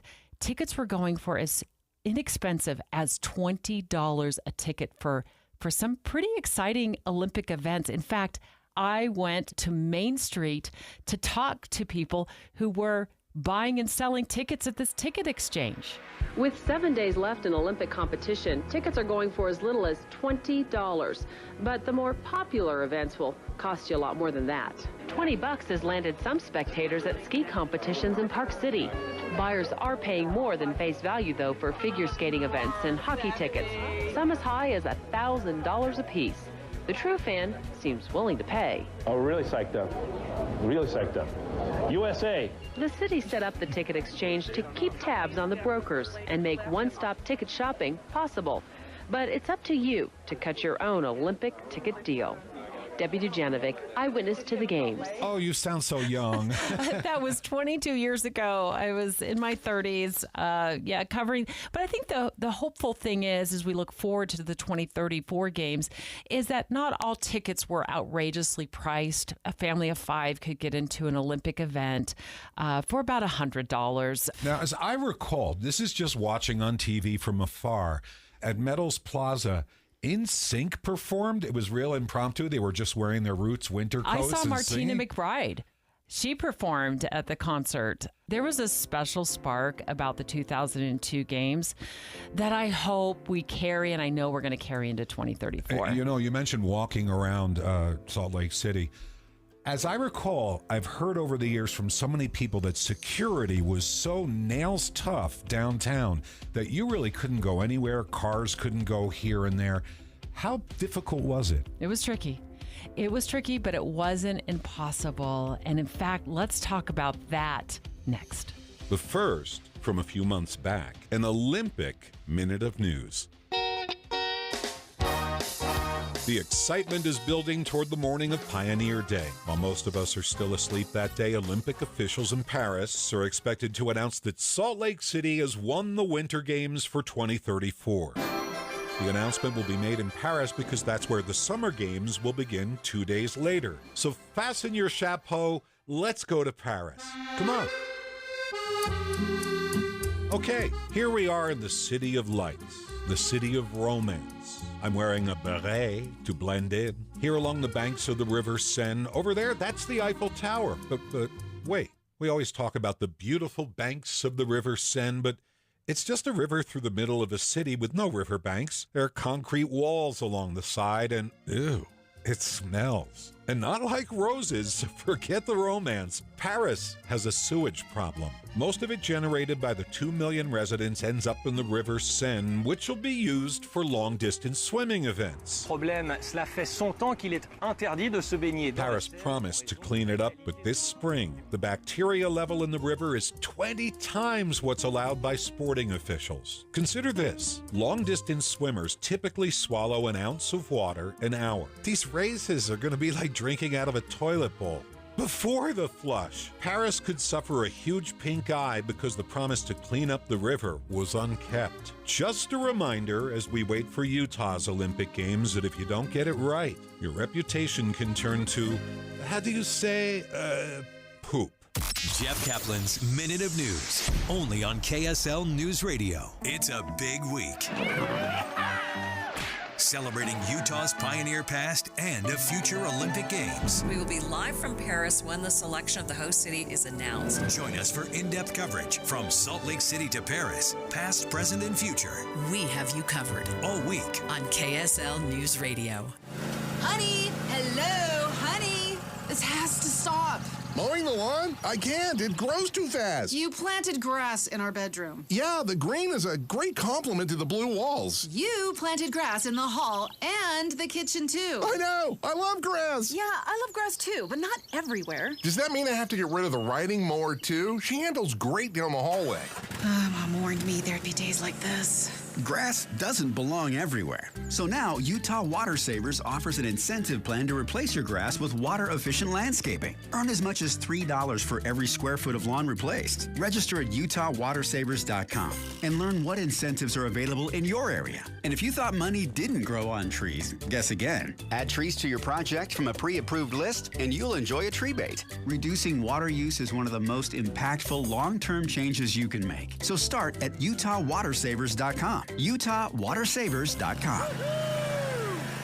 People have asked me why I chose soda weight loss instead of one of those shots or injections. Honestly, one of the reasons was because first, I knew soda got results. I just looked at my friends who'd already done it, and second, I knew those results stuck. With the shots, most people eventually gain back the weight they lost and then some, because it doesn't change the habits that led to their weight gain in the first place. Soda weight loss specializes in releasing the toxic deep down fat mass in the belly without drugs, pills, or shots. I let go of 70 pounds in just 5 months. They've helped me change my relationship with food and develop simple life habits that'll make my long-term success a sure thing. Basically, soda gets results and they last. See for yourself at sodaweightloss.com. Check out the thousands of before and after pictures of people just like you and me. While you're there, click the Request a Nutrition nutritionist callback. Within minutes, you'll be talking to someone who truly wants to help you get in the best shape of your life for the rest of your life. Go to sodaweightloss.com. That's SOTA weightloss.com. And remember, SOTA stands for, say it with me, State of the Art.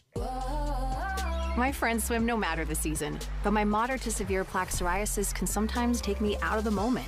Now, thanks to Skyrizi and clear skin, count me in. With Skyrizi, risankizumab Riza, a prescription-only 150 milligram injection for adults who are candidates for systemic or phototherapy. 3 out of 4 people achieve 90% clear skin at 4 months.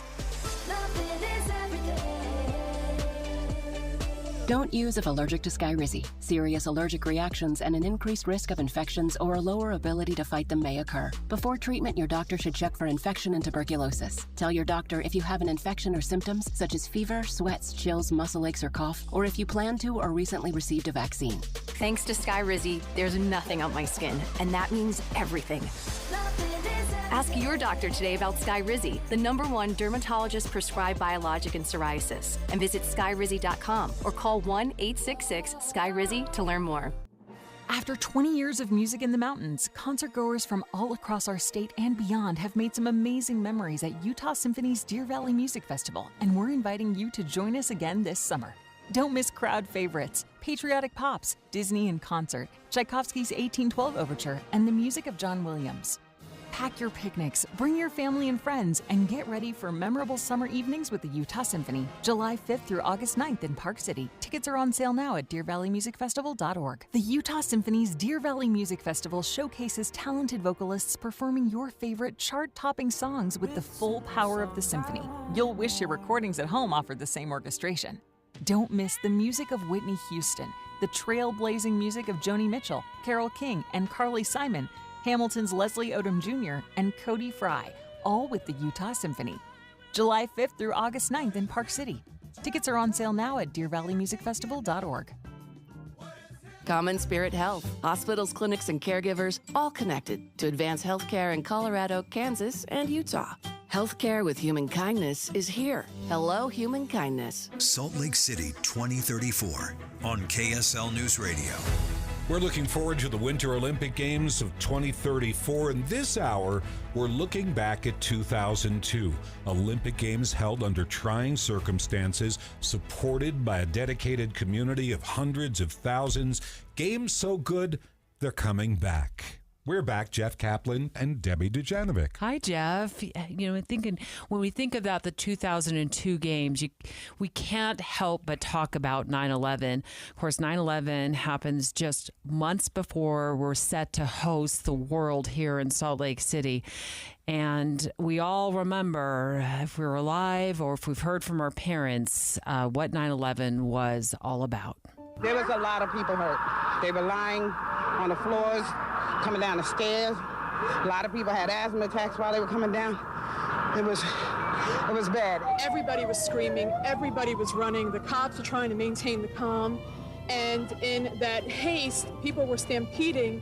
People started screaming that there was another plane coming. I didn't see the plane, but I turned around and the second building just exploded. It was right after 9/11 that we all had to think about what about the 2002 Winter Olympics.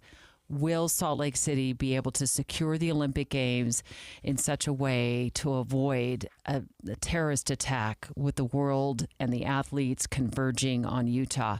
Jay Evenson, currently the opinion editor of the Deseret News. Hi, Jay. Hi.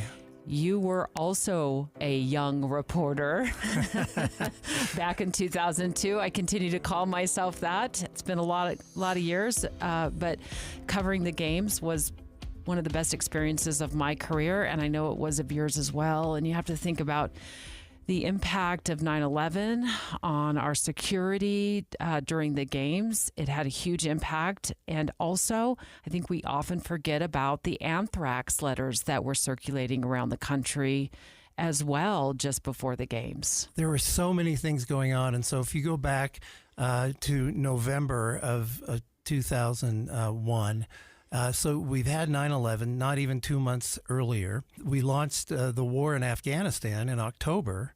So bombs are flying. And then, yes, we have the anthrax. And it was about that time that I heard that the National Conference of Editorial Writers, of which I was a member, was going to hold a briefing at the State Department in Washington, D.C., and I thought I've got to be there. So I flew back. This was only days after the anthrax scare, so you can imagine what security was like at that time. And Colin Powell, who was Secretary of State at the time, came in and met with us.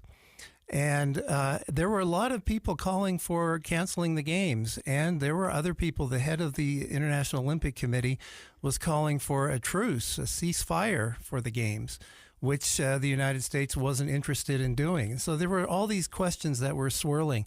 So I asked General Powell what he thought about that. Well, first thing he did was give me a little lecture about the history of Olympic truces, which he said were always designed to protect the athletes. So the athletes could travel freely, but the bombs would still be flying, which wasn't much comfort.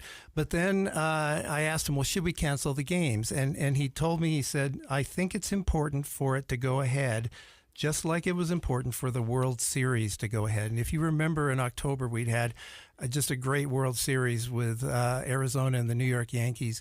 And it had been a time of sort of coming together for the country and getting us to take our minds off things for a while. And I remember leaving that meeting thinking, yeah, I guess we're going to do this after all. And that was the first time that we had metal detectors in New York at a stadium because the Yankees were in that World Series. President Bush was going to be throwing out the first pitch, as we remember. Through a strike, the crowd went crazy, but they couldn't bring bags into Yankee Stadium, and it was like that. And I'm sure in Salt Lake City they were wondering, is this what our Olympic Games are going to be like? Yes, and I mean, what bigger target for a terrorist organization than the Olympics, right? Because you can not only attack the United States, but virtually every country that's participating in those games. There were some real and serious worries about what kind of security we were going to have to do in order to protect ourselves. And we immediately jumped into action to tighten up security and make sure we were bringing in federal resources to help secure the games. And I want to go back just for a moment to just the number of security hurdles, Jay, that are, you're reminding us of that we had to get over. Not only did we have to be concerned about a terrorist attack from the sky, but you talk about, the anthrax letter. I mean, anthrax is a very deadly biological substance that was showing up in letters and mail. And I think that also became a concern. Like, was that going to somehow, get to the athletes or get into the venues? And of course, we didn't have any of that happen, at least nothing that we're aware of. And the stakes just became so high so quickly. Huge stakes. And this is a type of event where there's not like a central location, like one stadium where everything is confined to. You have venues all over the valley and up in the mountains, and each one of them has to have its own security and security perimeter. But we did it without incident. And people were so friendly and so interested in just having a good time and being nice to one another, which is what I remembered. After a while, we knew the threat was there, but it just didn't seem like anything bad was going to happen. From afar, again, the question, how did Salt Lake and Utah know how to handle this? You had never hosted an event of this magnitude before, ever. Suddenly, this layer of complexity, security at the granular level had to keep everybody safe from all around the world coming here. How did they manage to pull it off? Well, it wasn't just local officials. There were federal officials who were here doing it as well. And when you were in downtown, it did look like sort of a semi-war zone. There were people with guns walking around, guards. There were fences and perimeters and that type of a thing. Very difficult to get there. And I think in a lot of ways, just the visual, right, of all that was sort of a feeling of security for people who were there, to know that there was that kind of a presence, and maybe a deterrent as well. Jay and Jeff, I want to add this. I said at the beginning of this that I began covering the Olympics in 91 for 2002. The amount of pre-planning that went in, whether it was reconstructing I-15 to make it more drivable, whether it was adding options for commuting in and out of the city really did make it so we were able to, and it was hard, I'm sure it was not an easy lift, to jump into action when we needed to add these layers of security. There was so much pre-planning that went into the Olympics, as it should be, that I felt like we were in a position to pivot when we needed to pivot. I think that's right. If you lived here back then, you remember the jokes about the I-15 luge run, because we were expanding the freeway, and for a while it was just concrete barriers on both sides and 2 lanes and just go as fast as you can. But you're absolutely right. We had gone through all that, and there was a tremendous amount of planning that went into it. Jay Evenson, opinion editor of the Deseret News, thank you so much for taking us back to those times and your trip to meet Colin Powell. That's very amazing. It was. Thank you for having me. Thanks a lot. Next, let's talk more specifics about that pivot that we've been talking about to beef up security for the 2002 Winter Olympics right after 9/11. Victor deployed for the first time to Afghanistan in 2003. At 4 in the morning, my phone rang. They said, "I regret to inform you that your husband was wounded in action." Victor sustained a moderate traumatic brain injury. I was doing school full-time, and I was also then caring for Victor. One of the most important elements of caregiving is taking care of yourself. I just didn't want to forget that I also had goals and that I also had a life. What I did is I challenged Victor to meet me halfway. There are almost 6 million military and veteran caregivers across the nation. We have our own journey, and we can fulfill that journey at the same time that we are helping our loved one. Visit aarp.org/caregiving for a free military veterans guide to navigate your caregiving journey and better care for your loved one and yourself. Brought to you by AARP and the Ad Council. I'm Andrew Saul, Commissioner of Social Security. I'm here to warn you about telephone scammers pretending to be government employees. Some of these scammers may say threatening things like you will be arrested if you don't make payments or provide personal information. Do not fall for these tricks. These calls are not from us. Real Social Security employees will never threaten you for information or money. If you receive a call like this, hang up. Never give the caller your personal information, like your Social Security number or bank account, or send money in any form: cash, gift cards, wire transfers, or prepaid debit cards. Report the call to our law enforcement arm, the Office of the Inspector General, at oig.ssa.gov. Share this information with your friends and family. Dave and Dujanovic. What our listeners need to know is what's going on behind the scenes. We hold weekly meetings on how to do our jobs as talk show hosts, as journalists, better than we did them yesterday. There's some very conservative voices. There's some very liberal voices. But there is space for both. And we're not at each other's throats. We're not yelling at each other. We're having a discussion. Listen for Dave and Dujanovic 9 to noon on KSL News Radio. It's 12:30 at KSL News Radio. I'm Dan Bomas. KSL's top story this hour. Before it took a final vote on awarding the 2034 Games to Salt Lake City, the International Olympic Committee discussed a requirement that host cities in the United States be required to abide by the decisions of the World Anti-Doping Agency. Governor Spencer Cox says this goes back to a decision that cleared a group of Chinese swimmers after an investigation. But one of the members of the International Federation for Doping, who flew through the United States, was issued a subpoena when they landed in an airport, and I think that was the thing that kind of set people off. Salt Lake City's Olympic Committee has promised to abide by that provision. The vote then went ahead to award the games as thousands of people celebrated at Washington Square downtown. Several communities around the state planning fireworks shows on this Pioneer Day. They include Cedar City, Beaver, Hurricane, Logan, and Ogden, as well as Orem and Provo. And you can find more information in more listed cities at ksl.com. Our top national story this hour from ABC News. Delta is the official airline of the U.S. Olympic team. but Delta's CEO has had his hands full as the airline recovers from last week's computer glitches.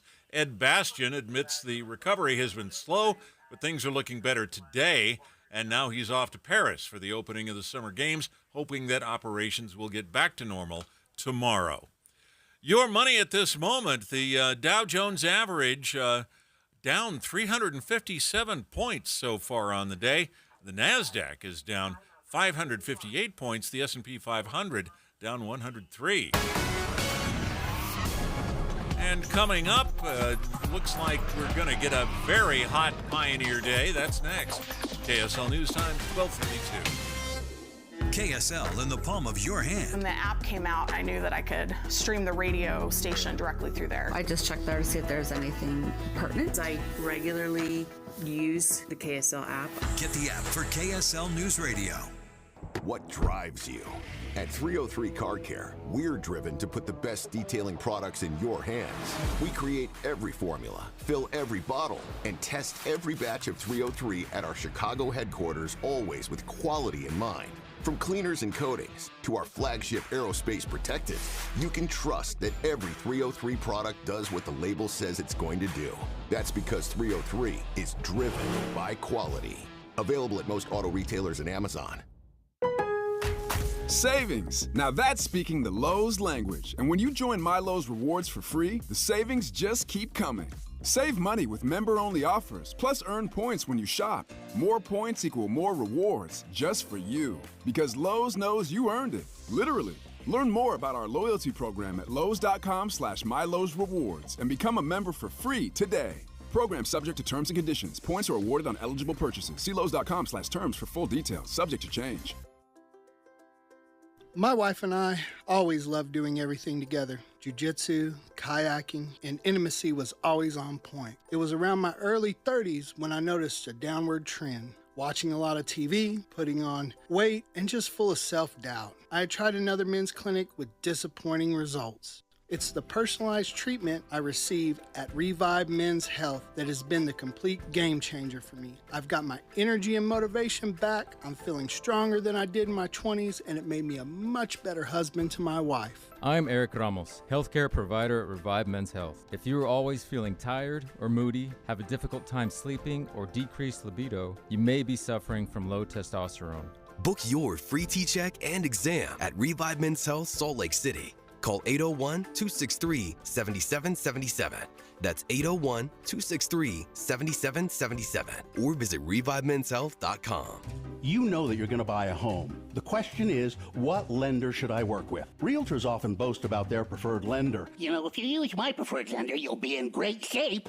But interest rates and closing costs are not the same at every lender. So before you go with your realtor's preferred lender, call Rick at Loans by Rick and get another breakdown of your closing costs and your interest rate. Call 801-809-SAVE or click loansbyrick.com. Loans by Rick will give you a comparison on your loan costs that may save you thousands of dollars in closing costs and get you a lower rate too. And when you have all the facts, you can decide who's the better lender for you. Rick closes over 90% of clients' loans in 12 to 22 days. That's amazing. Call 801-809-SAVE. That's 801-809-SAVE or click loansbyrick.com. 801-809-SAVE, loansbyrick.com. Rick Kirschenbaum, NMLS 241179, and Vintage Lending, NMLS 287-106 are equal housing lenders. Some restrictions apply. Traffic and weather together brought to you by Sinclair's DinoPay app. Save up to 20 cents per gallon. Right now, low traffic volume and things are moving smoothly on freeways all over the Wasatch Front. Hey, Utah, summer has come alive, all better in a new vehicle from Murdoch Chevrolet. Right now, take up to $10,000 off a new Silverado 1500 or $11,000 off a Blazer EV. Sunshine today, high of 103. Tomorrow, 97. Friday, 94. And those days, there's a chance of thunderstorms.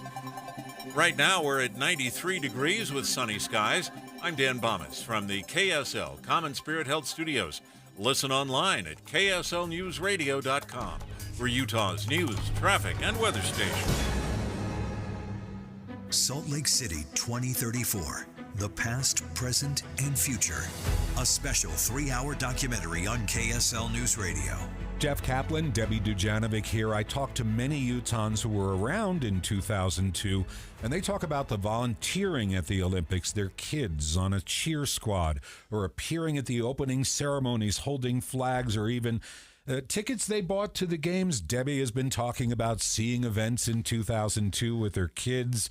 Debbie, you were working in TV news here during the games, at right? At KSL5 television, I was. And you were on 9/11 back in New York, right? Yeah, working at CBS. It was a time. It was a time. And, you know, as the planes were hitting, the towers, just time stopped. It seemed like the world stopped, planes stopped flying, and then within a few days, we started to become concerned about what would become of the 2002 Winter Games. I remember President Bush at the time saying this. Today, we've had a national tragedy. 2 airplanes have crashed into the World Trade Center in an apparent terrorist attack on our country. I have spoken to the Vice President, to the Governor of New York, to the Director of the FBI, and I've ordered that the full resources of the federal government go to help the victims and their families and to conduct a full-scale investigation. The full resources of the federal government also had to turn its attention towards this major event that we were hosting as a nation for the world to show up in Salt Lake City, Utah in February of 2002, just a few months after 9/11, Jeff. I've talked extensively about 9/11, but I do want to mention that afterward, every city in America thought, wait a minute, could we be the next target because we have this military base, these casinos in Las Vegas, and everybody wanted protection and wanted to be on alert. But after the dust has settled, after the anthrax letters were dealt with, everybody in Washington started wondering, what do we do with these Olympic Games? Chris Bertram, retired chief of police with the Unified Police Department here in Salt Lake County, and also formerly my husband. Hi, Chris. Hi, how are you? Good. Jeff and Debbie? Thank you so much for joining us for this important discussion as we look back on 2002. In fact, I remember the day that I called you on September 11th. I was out on a morning live shot for KSL5 television. You were asleep in bed because you had worked an overnight shift, and I said, turn on the television. I don't know what's happening to the world. And you told me, and it's almost a direct quote, when will it stop? Because it was just one plane after the other. And then almost immediately, I think you and I both realized the gravity of how this could impact the Olympic Games. And you were involved in the middle of the renewed security planning. I was. Yeah, I actually had consulted a little bit with regards to the changeover. Prior to 9/11, there'd been a push for more a security-centric presence, and after 9/11, it became more of a public safety law enforcement-centric. So explain what you mean. Like, what would have looked like if we would have stuck with the original plan, and then compare it, Chris, to the plan we had to go with? You would have seen probably about half to maybe 60% less law enforcement presence and more of a security presence, meaning that, you know, it wouldn't have been, our venues would not have been as secure with the military, you know, state, federal, local law enforcement securing those. You would have seen it would have been softer. You would have been able to move spectators into the venues quicker because there would have been less screening. Magnetometers would have been turned down less. Bags would have been quickly, you know, gone through, and more of a security to get the people into the venue so they could watch the events. After 9/11, completely changed. We were protecting the world as they came to Utah for this huge event, international event. When was the decision made that the games were going to happen? Because there were questions back in D.C. about whether we should go through with this event. How long did it take before they gave the thumbs up? You know, it was fairly quickly. I think what was more importantly was this decision to change over because we'd been planning for the games. Law enforcement had been involved. Retired law enforcement had been picked up by the Olympic Command, the Public Safety Olympic Command. They'd been working on this for 3 or 4 years, full time.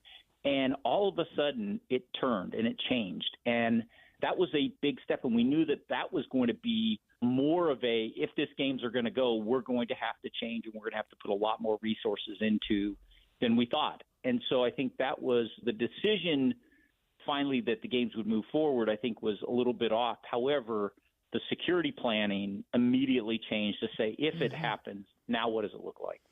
Chris, walk us through what it looked like. And if I recall, you were pretty much living at the Kearns Olympic Oval back then. Is my memory serve? It was full time for several weeks. I remember how little we saw each other as I was reporting, and you were out there, and it was just a really, really busy time. Walk us through what it was like for spectators who had bought tickets to go watch the speed skating out there, and like Apollo Antonono and all of the speed skating greats out there. What was it like getting into the venue for them? I think it was a change. We remember what happened after 9/11 at the airport. It was at that time even more than what we were, facing at the airport. It was slow. The distances that you parked and walked because of, the footprint of the venue, you were forced to park away from it so we could keep it safe. As you came in, you were screened, several times before you even got into the venue. And so I think it was unusual. However, I think we did an excellent job. I don't think people missed venue start times because those were hard starts. But I think that, it was, you knew that you were coming into a venue that was completely, utterly safe. On the fly in 2002, you had to create this security system for all the marbles, really. And so it was slow. It was frustrating for a lot of people, from what I've heard. For 2034, will we be efficient and it will be seamless and computers will handle all of it? It was interesting because, and Debbie knows this, after the Olympics, I went on to get a master's degree at the Naval Postgraduate School. My thesis was on the collaboration of public safety at the Olympics and how we were successful. And I think, Jeff, one of the things that's going to be telling is as we approach the Olympics, especially within the year or two, what is the international threat? Is that changing? Is there actionable threats against the games? Because, utmost importance, and we were told this before and after, the games have to be a success. We can't have any problems. There was a lot of resources put into that. And so I think as we get closer to that, you're right, 10 years from now, technology is going to be very helpful. We see that, at the airport, that if, you're vetted, you go through the TSA security a lot faster than those that haven't been previously vetted. I think things like that will definitely help, and they'll be in place. And technology will probably help us get people in faster, but I think it will be better. I would hope it'd be better with transportation and with getting into venues. I hope we're going to put on another great games, I believe. We're all going to take our flying cars to the games, right? Chris, thank you. Chris Bertram, retired chief of police with the Unified Police Department. He was in the Holiday Precinct, and he was also part of the security detail that led a successful 2002 Winter Olympic Games. Thank you so much for joining us and taking us back in time of what it looked like then and then predicting what it might look like in 2034. Straight ahead, there was a reason why Mitt Romney was chosen to be the head of the 2002 Winter Olympic Games. Lisa Riley Roche of the Deseret News to talk about that. You trust us for news and information in your car. Now trust us at home. KSL News Radio has you covered, keeping you informed on the latest breaking news, weather, traffic, sports, and more. Listen on your Amazon Echo or Google Home device. Just say, Alexa, open KSL News Radio, or listen on the KSL News Radio Listen app. Text the word app to 57500. KSL News Radio. We have you covered. You know, in Box Elder County, they're all about the bucket list. Want to go birding at the premier birding destination in the western United States? Well, check off the Bear River Migratory Bird Refuge. How about land art? The spiral jetty and sun tunnels will leave you inspired. Or stand on the spot where the Union and Central Pacific Railroads joined and forged the destiny of a nation. Yep, Golden Spike National Historical Park is like no other place. Check. Splash, boat, camp, or fish your day away? Willard Bay State Park will guarantee a good time. Soak in a natural hot spring with the highest mineral content in the world? That would be Crystal Hot Springs. You'll feel rejuvenated. Eat at Utah's original steakhouse. Maddox Ranch House is perfection. Check. A 1920s diner. The Idle Owl Cafe will transport you back in time. As you empty your Box Elder County bucket list, you'll find a whole new set of adventures to fill it up again. Fill up your bucket list at visitboxeldercounty.com. Prices are slashed. Hot deals at Dave's Bernina. At their St. George and Provo locations. Offers so good and they won't last long. Hot summer savings on the Bernina 790 Pro, Bernina 570QE, 570E, and 770QE with free embroidery software and more extras valued over $4,000 with purchase. All machines are discounted. Featuring 1.9% interest for 48 months on certain machines. All new Berninas come with a 5-year warranty and free classes. The Bernina L Series Surgers are specially priced that include free Surger packages valued over $1,000. Hurry in for amazing bargains on previously loved machines. Dave's Bernina, 691 East St. George Boulevard and 2017 North 550 West in Provo. And did you know that Magic is coming? The top-of-the-line, all-new Bernina 990. Come in for exciting special pre-order offers. Join Mike Stevens of Capital Wealth Advisors for Retire Right Radio, Saturdays at 5 a.m. and 9 p.m. That's Retire Right Radio with Mike Stevens, Saturdays at 5 a.m. and 9 p.m. Do you worry about how much someone drinks? Do you feel angry or depressed most of the time? Do you feel neglected or unloved? Do you feel you attract people who tend to be compulsive or abusive? Do you have money problems because of someone else's drinking? Are you afraid or embarrassed to bring your friends home? Do you feel that if the drinker loved you, she or he would stop drinking? If you answered yes to any of these questions, you are not alone. More than half of all adults have a family history of alcoholism. Not everyone trapped by alcohol is an alcoholic. Families and friends are suffering too. Al-Anon and Alateen can help. Call 1-866-200-0223 or visit alanon.org/help. I'm Dave Cawley, investigative journalist and host of the podcast Cold. In October of 1985, a woman named Cherie Warren left work at a busy Salt Lake City office to meet her estranged husband at a downtown auto dealership. She never made it home. Cherie's car surfaced weeks later in Las Vegas. In the parking lot of a hotel casino. No one knows how it got there. Strange. It was strange. Both Cherie's estranged husband and her boyfriend raised suspicion for investigators. I kind of thought that he might have done something. But no arrests were ever made. In Cold Season 3, we dig into double lives, make new connections in the case, and examine the difficulty raised by reasonable doubt. We want answers just as much as anyone else. They have creeps like that now too, so nothing's changed. That's the new Cold Season 3, The Search for Cherie. Now available anywhere you get your podcasts. Inside Sources with Boyd Matheson. Our goal every day on Inside Sources is to help you divide the rage from the reason, elevate the conversation, connect the dots, and make the news make sense in your world. We have conversations with great thinkers, with great leaders, and great people who are just out there making a difference in the world. Now, we do talk about politics, but only so we can discuss society and culture. And then we explore society and culture so we can discuss principles and the people in America and the state of Utah who actually live them and apply them every day. We bring the best and brightest minds to the state of Utah, and we love to take the Utah model and send it out to our nation's capital and beyond. Every day on Inside Sources, you'll be part of that conversation. To help you understand things in a different way, we'll get you to think again about what you think you know, but most important, we're going to help you have confidence to have crucial conversations in your community and in your own home.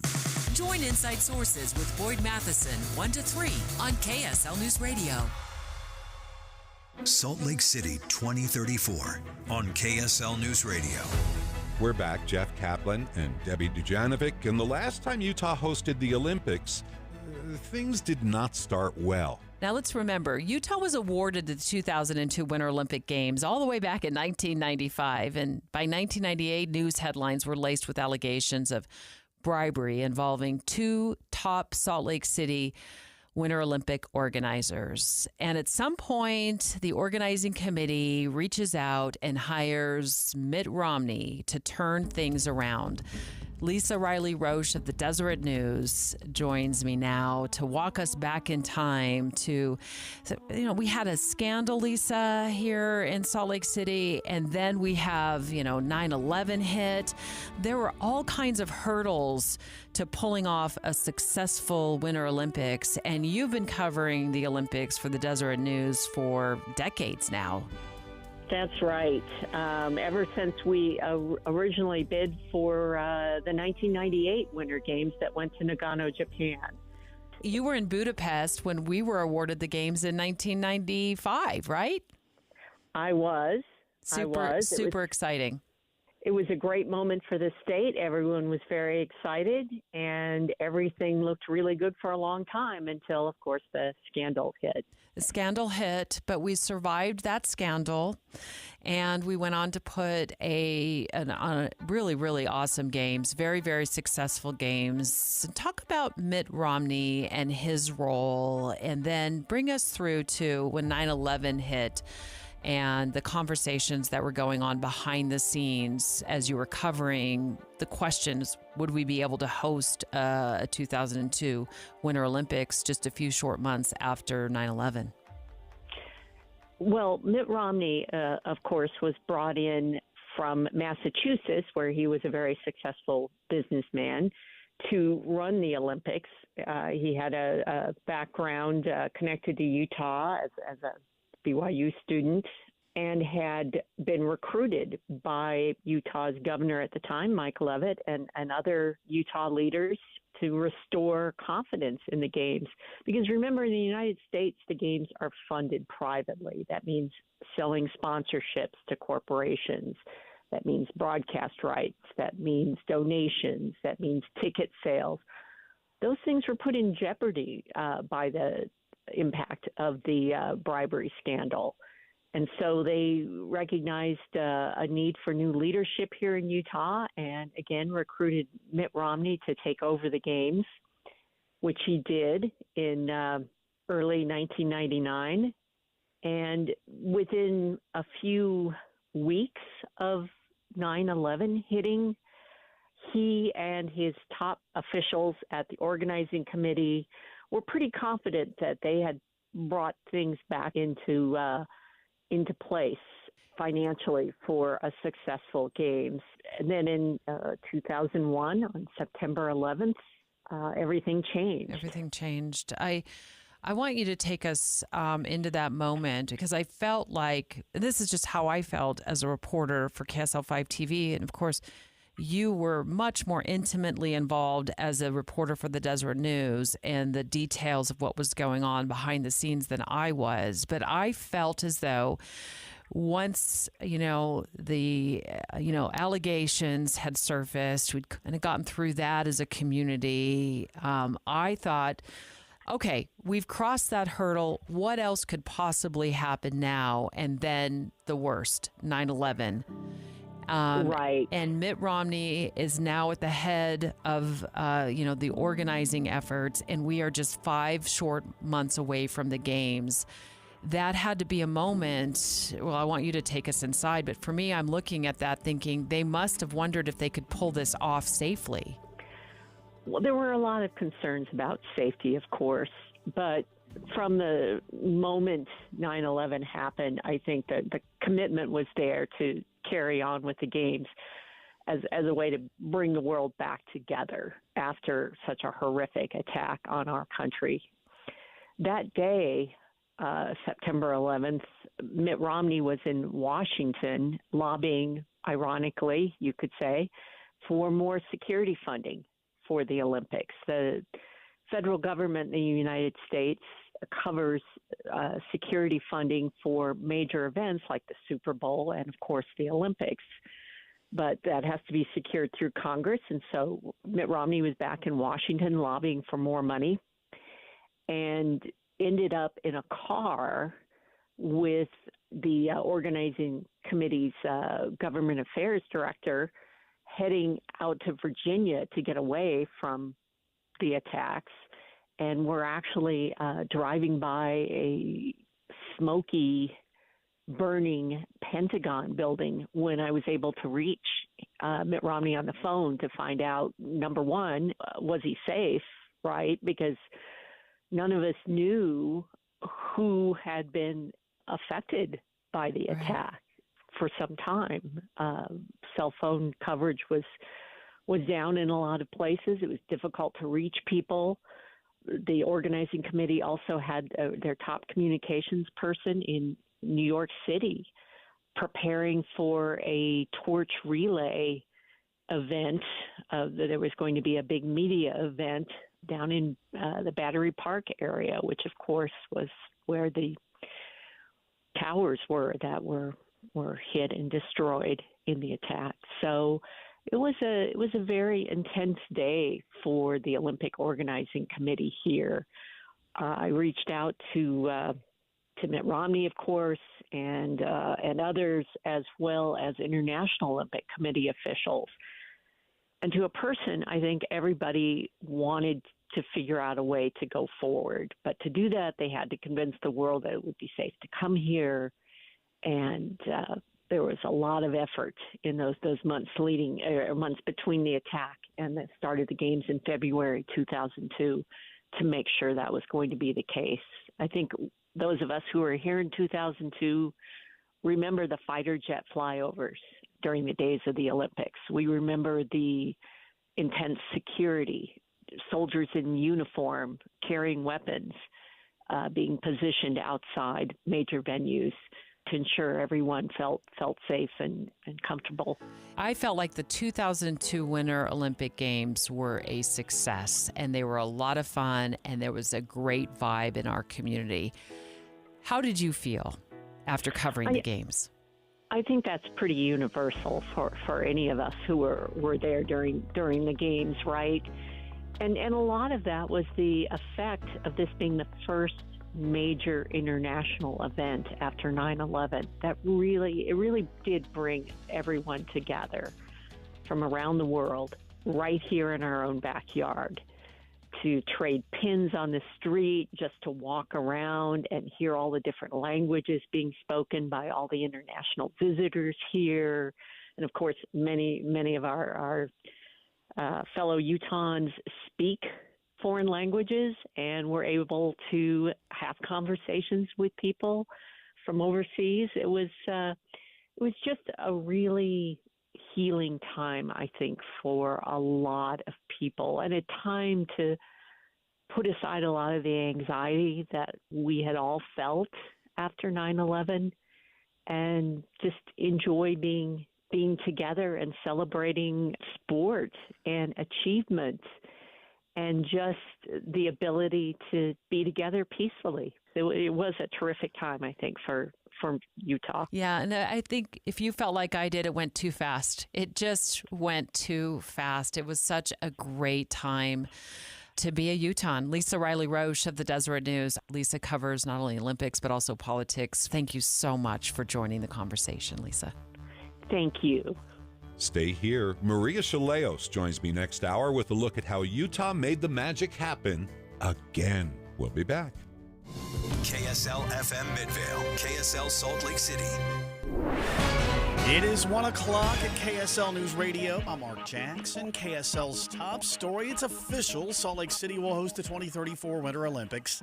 Thousands of people crowded into Salt Lake City's Washington Square before the sun was even up today to be there when it was announced. People here crowded around some giant screens to watch the events transpire live here at Washington Square. People were throwing beach balls and ringing cowbells and just otherwise having a great time in the middle of the night. KSL News Radio's Becky Bruce reports Salt Lake City 2034 already has an official logo unveiled during this morning's announcement. It features red, green, and blue swipes reminiscent of the Olympic rings. Top national stories this hour. As President Harris is back on the campaign trail today, delivering the keynote address at Zeta Phi Beta, speaking about President Biden days after he withdrew from the 2024 presidential race. He has extraordinary determination and profound compassion for the people of our country. Well, on Capitol Hill, FBI Director Christopher Wray testified before House Judiciary Committee members that the suspect in the attempted assassination of former President Trump, Thomas Matthew Crooks, searched about the JFK assassination on the day he registered to attend the rally in Butler, Pennsylvania. The agency's director also admitting that an agent affiliated with the FBI is being investigated over a totally inappropriate post about the Trump assassination attempt, saying that the individual has been referred to the inspection division that does the disciplinary process. Your money at this moment has been a down day on Wall Street. The Dow off a full percentage point. The S&P just over 2%. The NASDAQ's off nearly 3.5%. Coming up, a hot one for Pioneer Day. KSL weather is next. KSL News Time 101.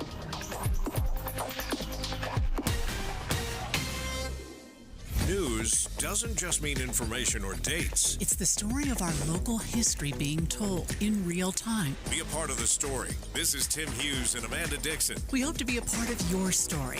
We have you covered.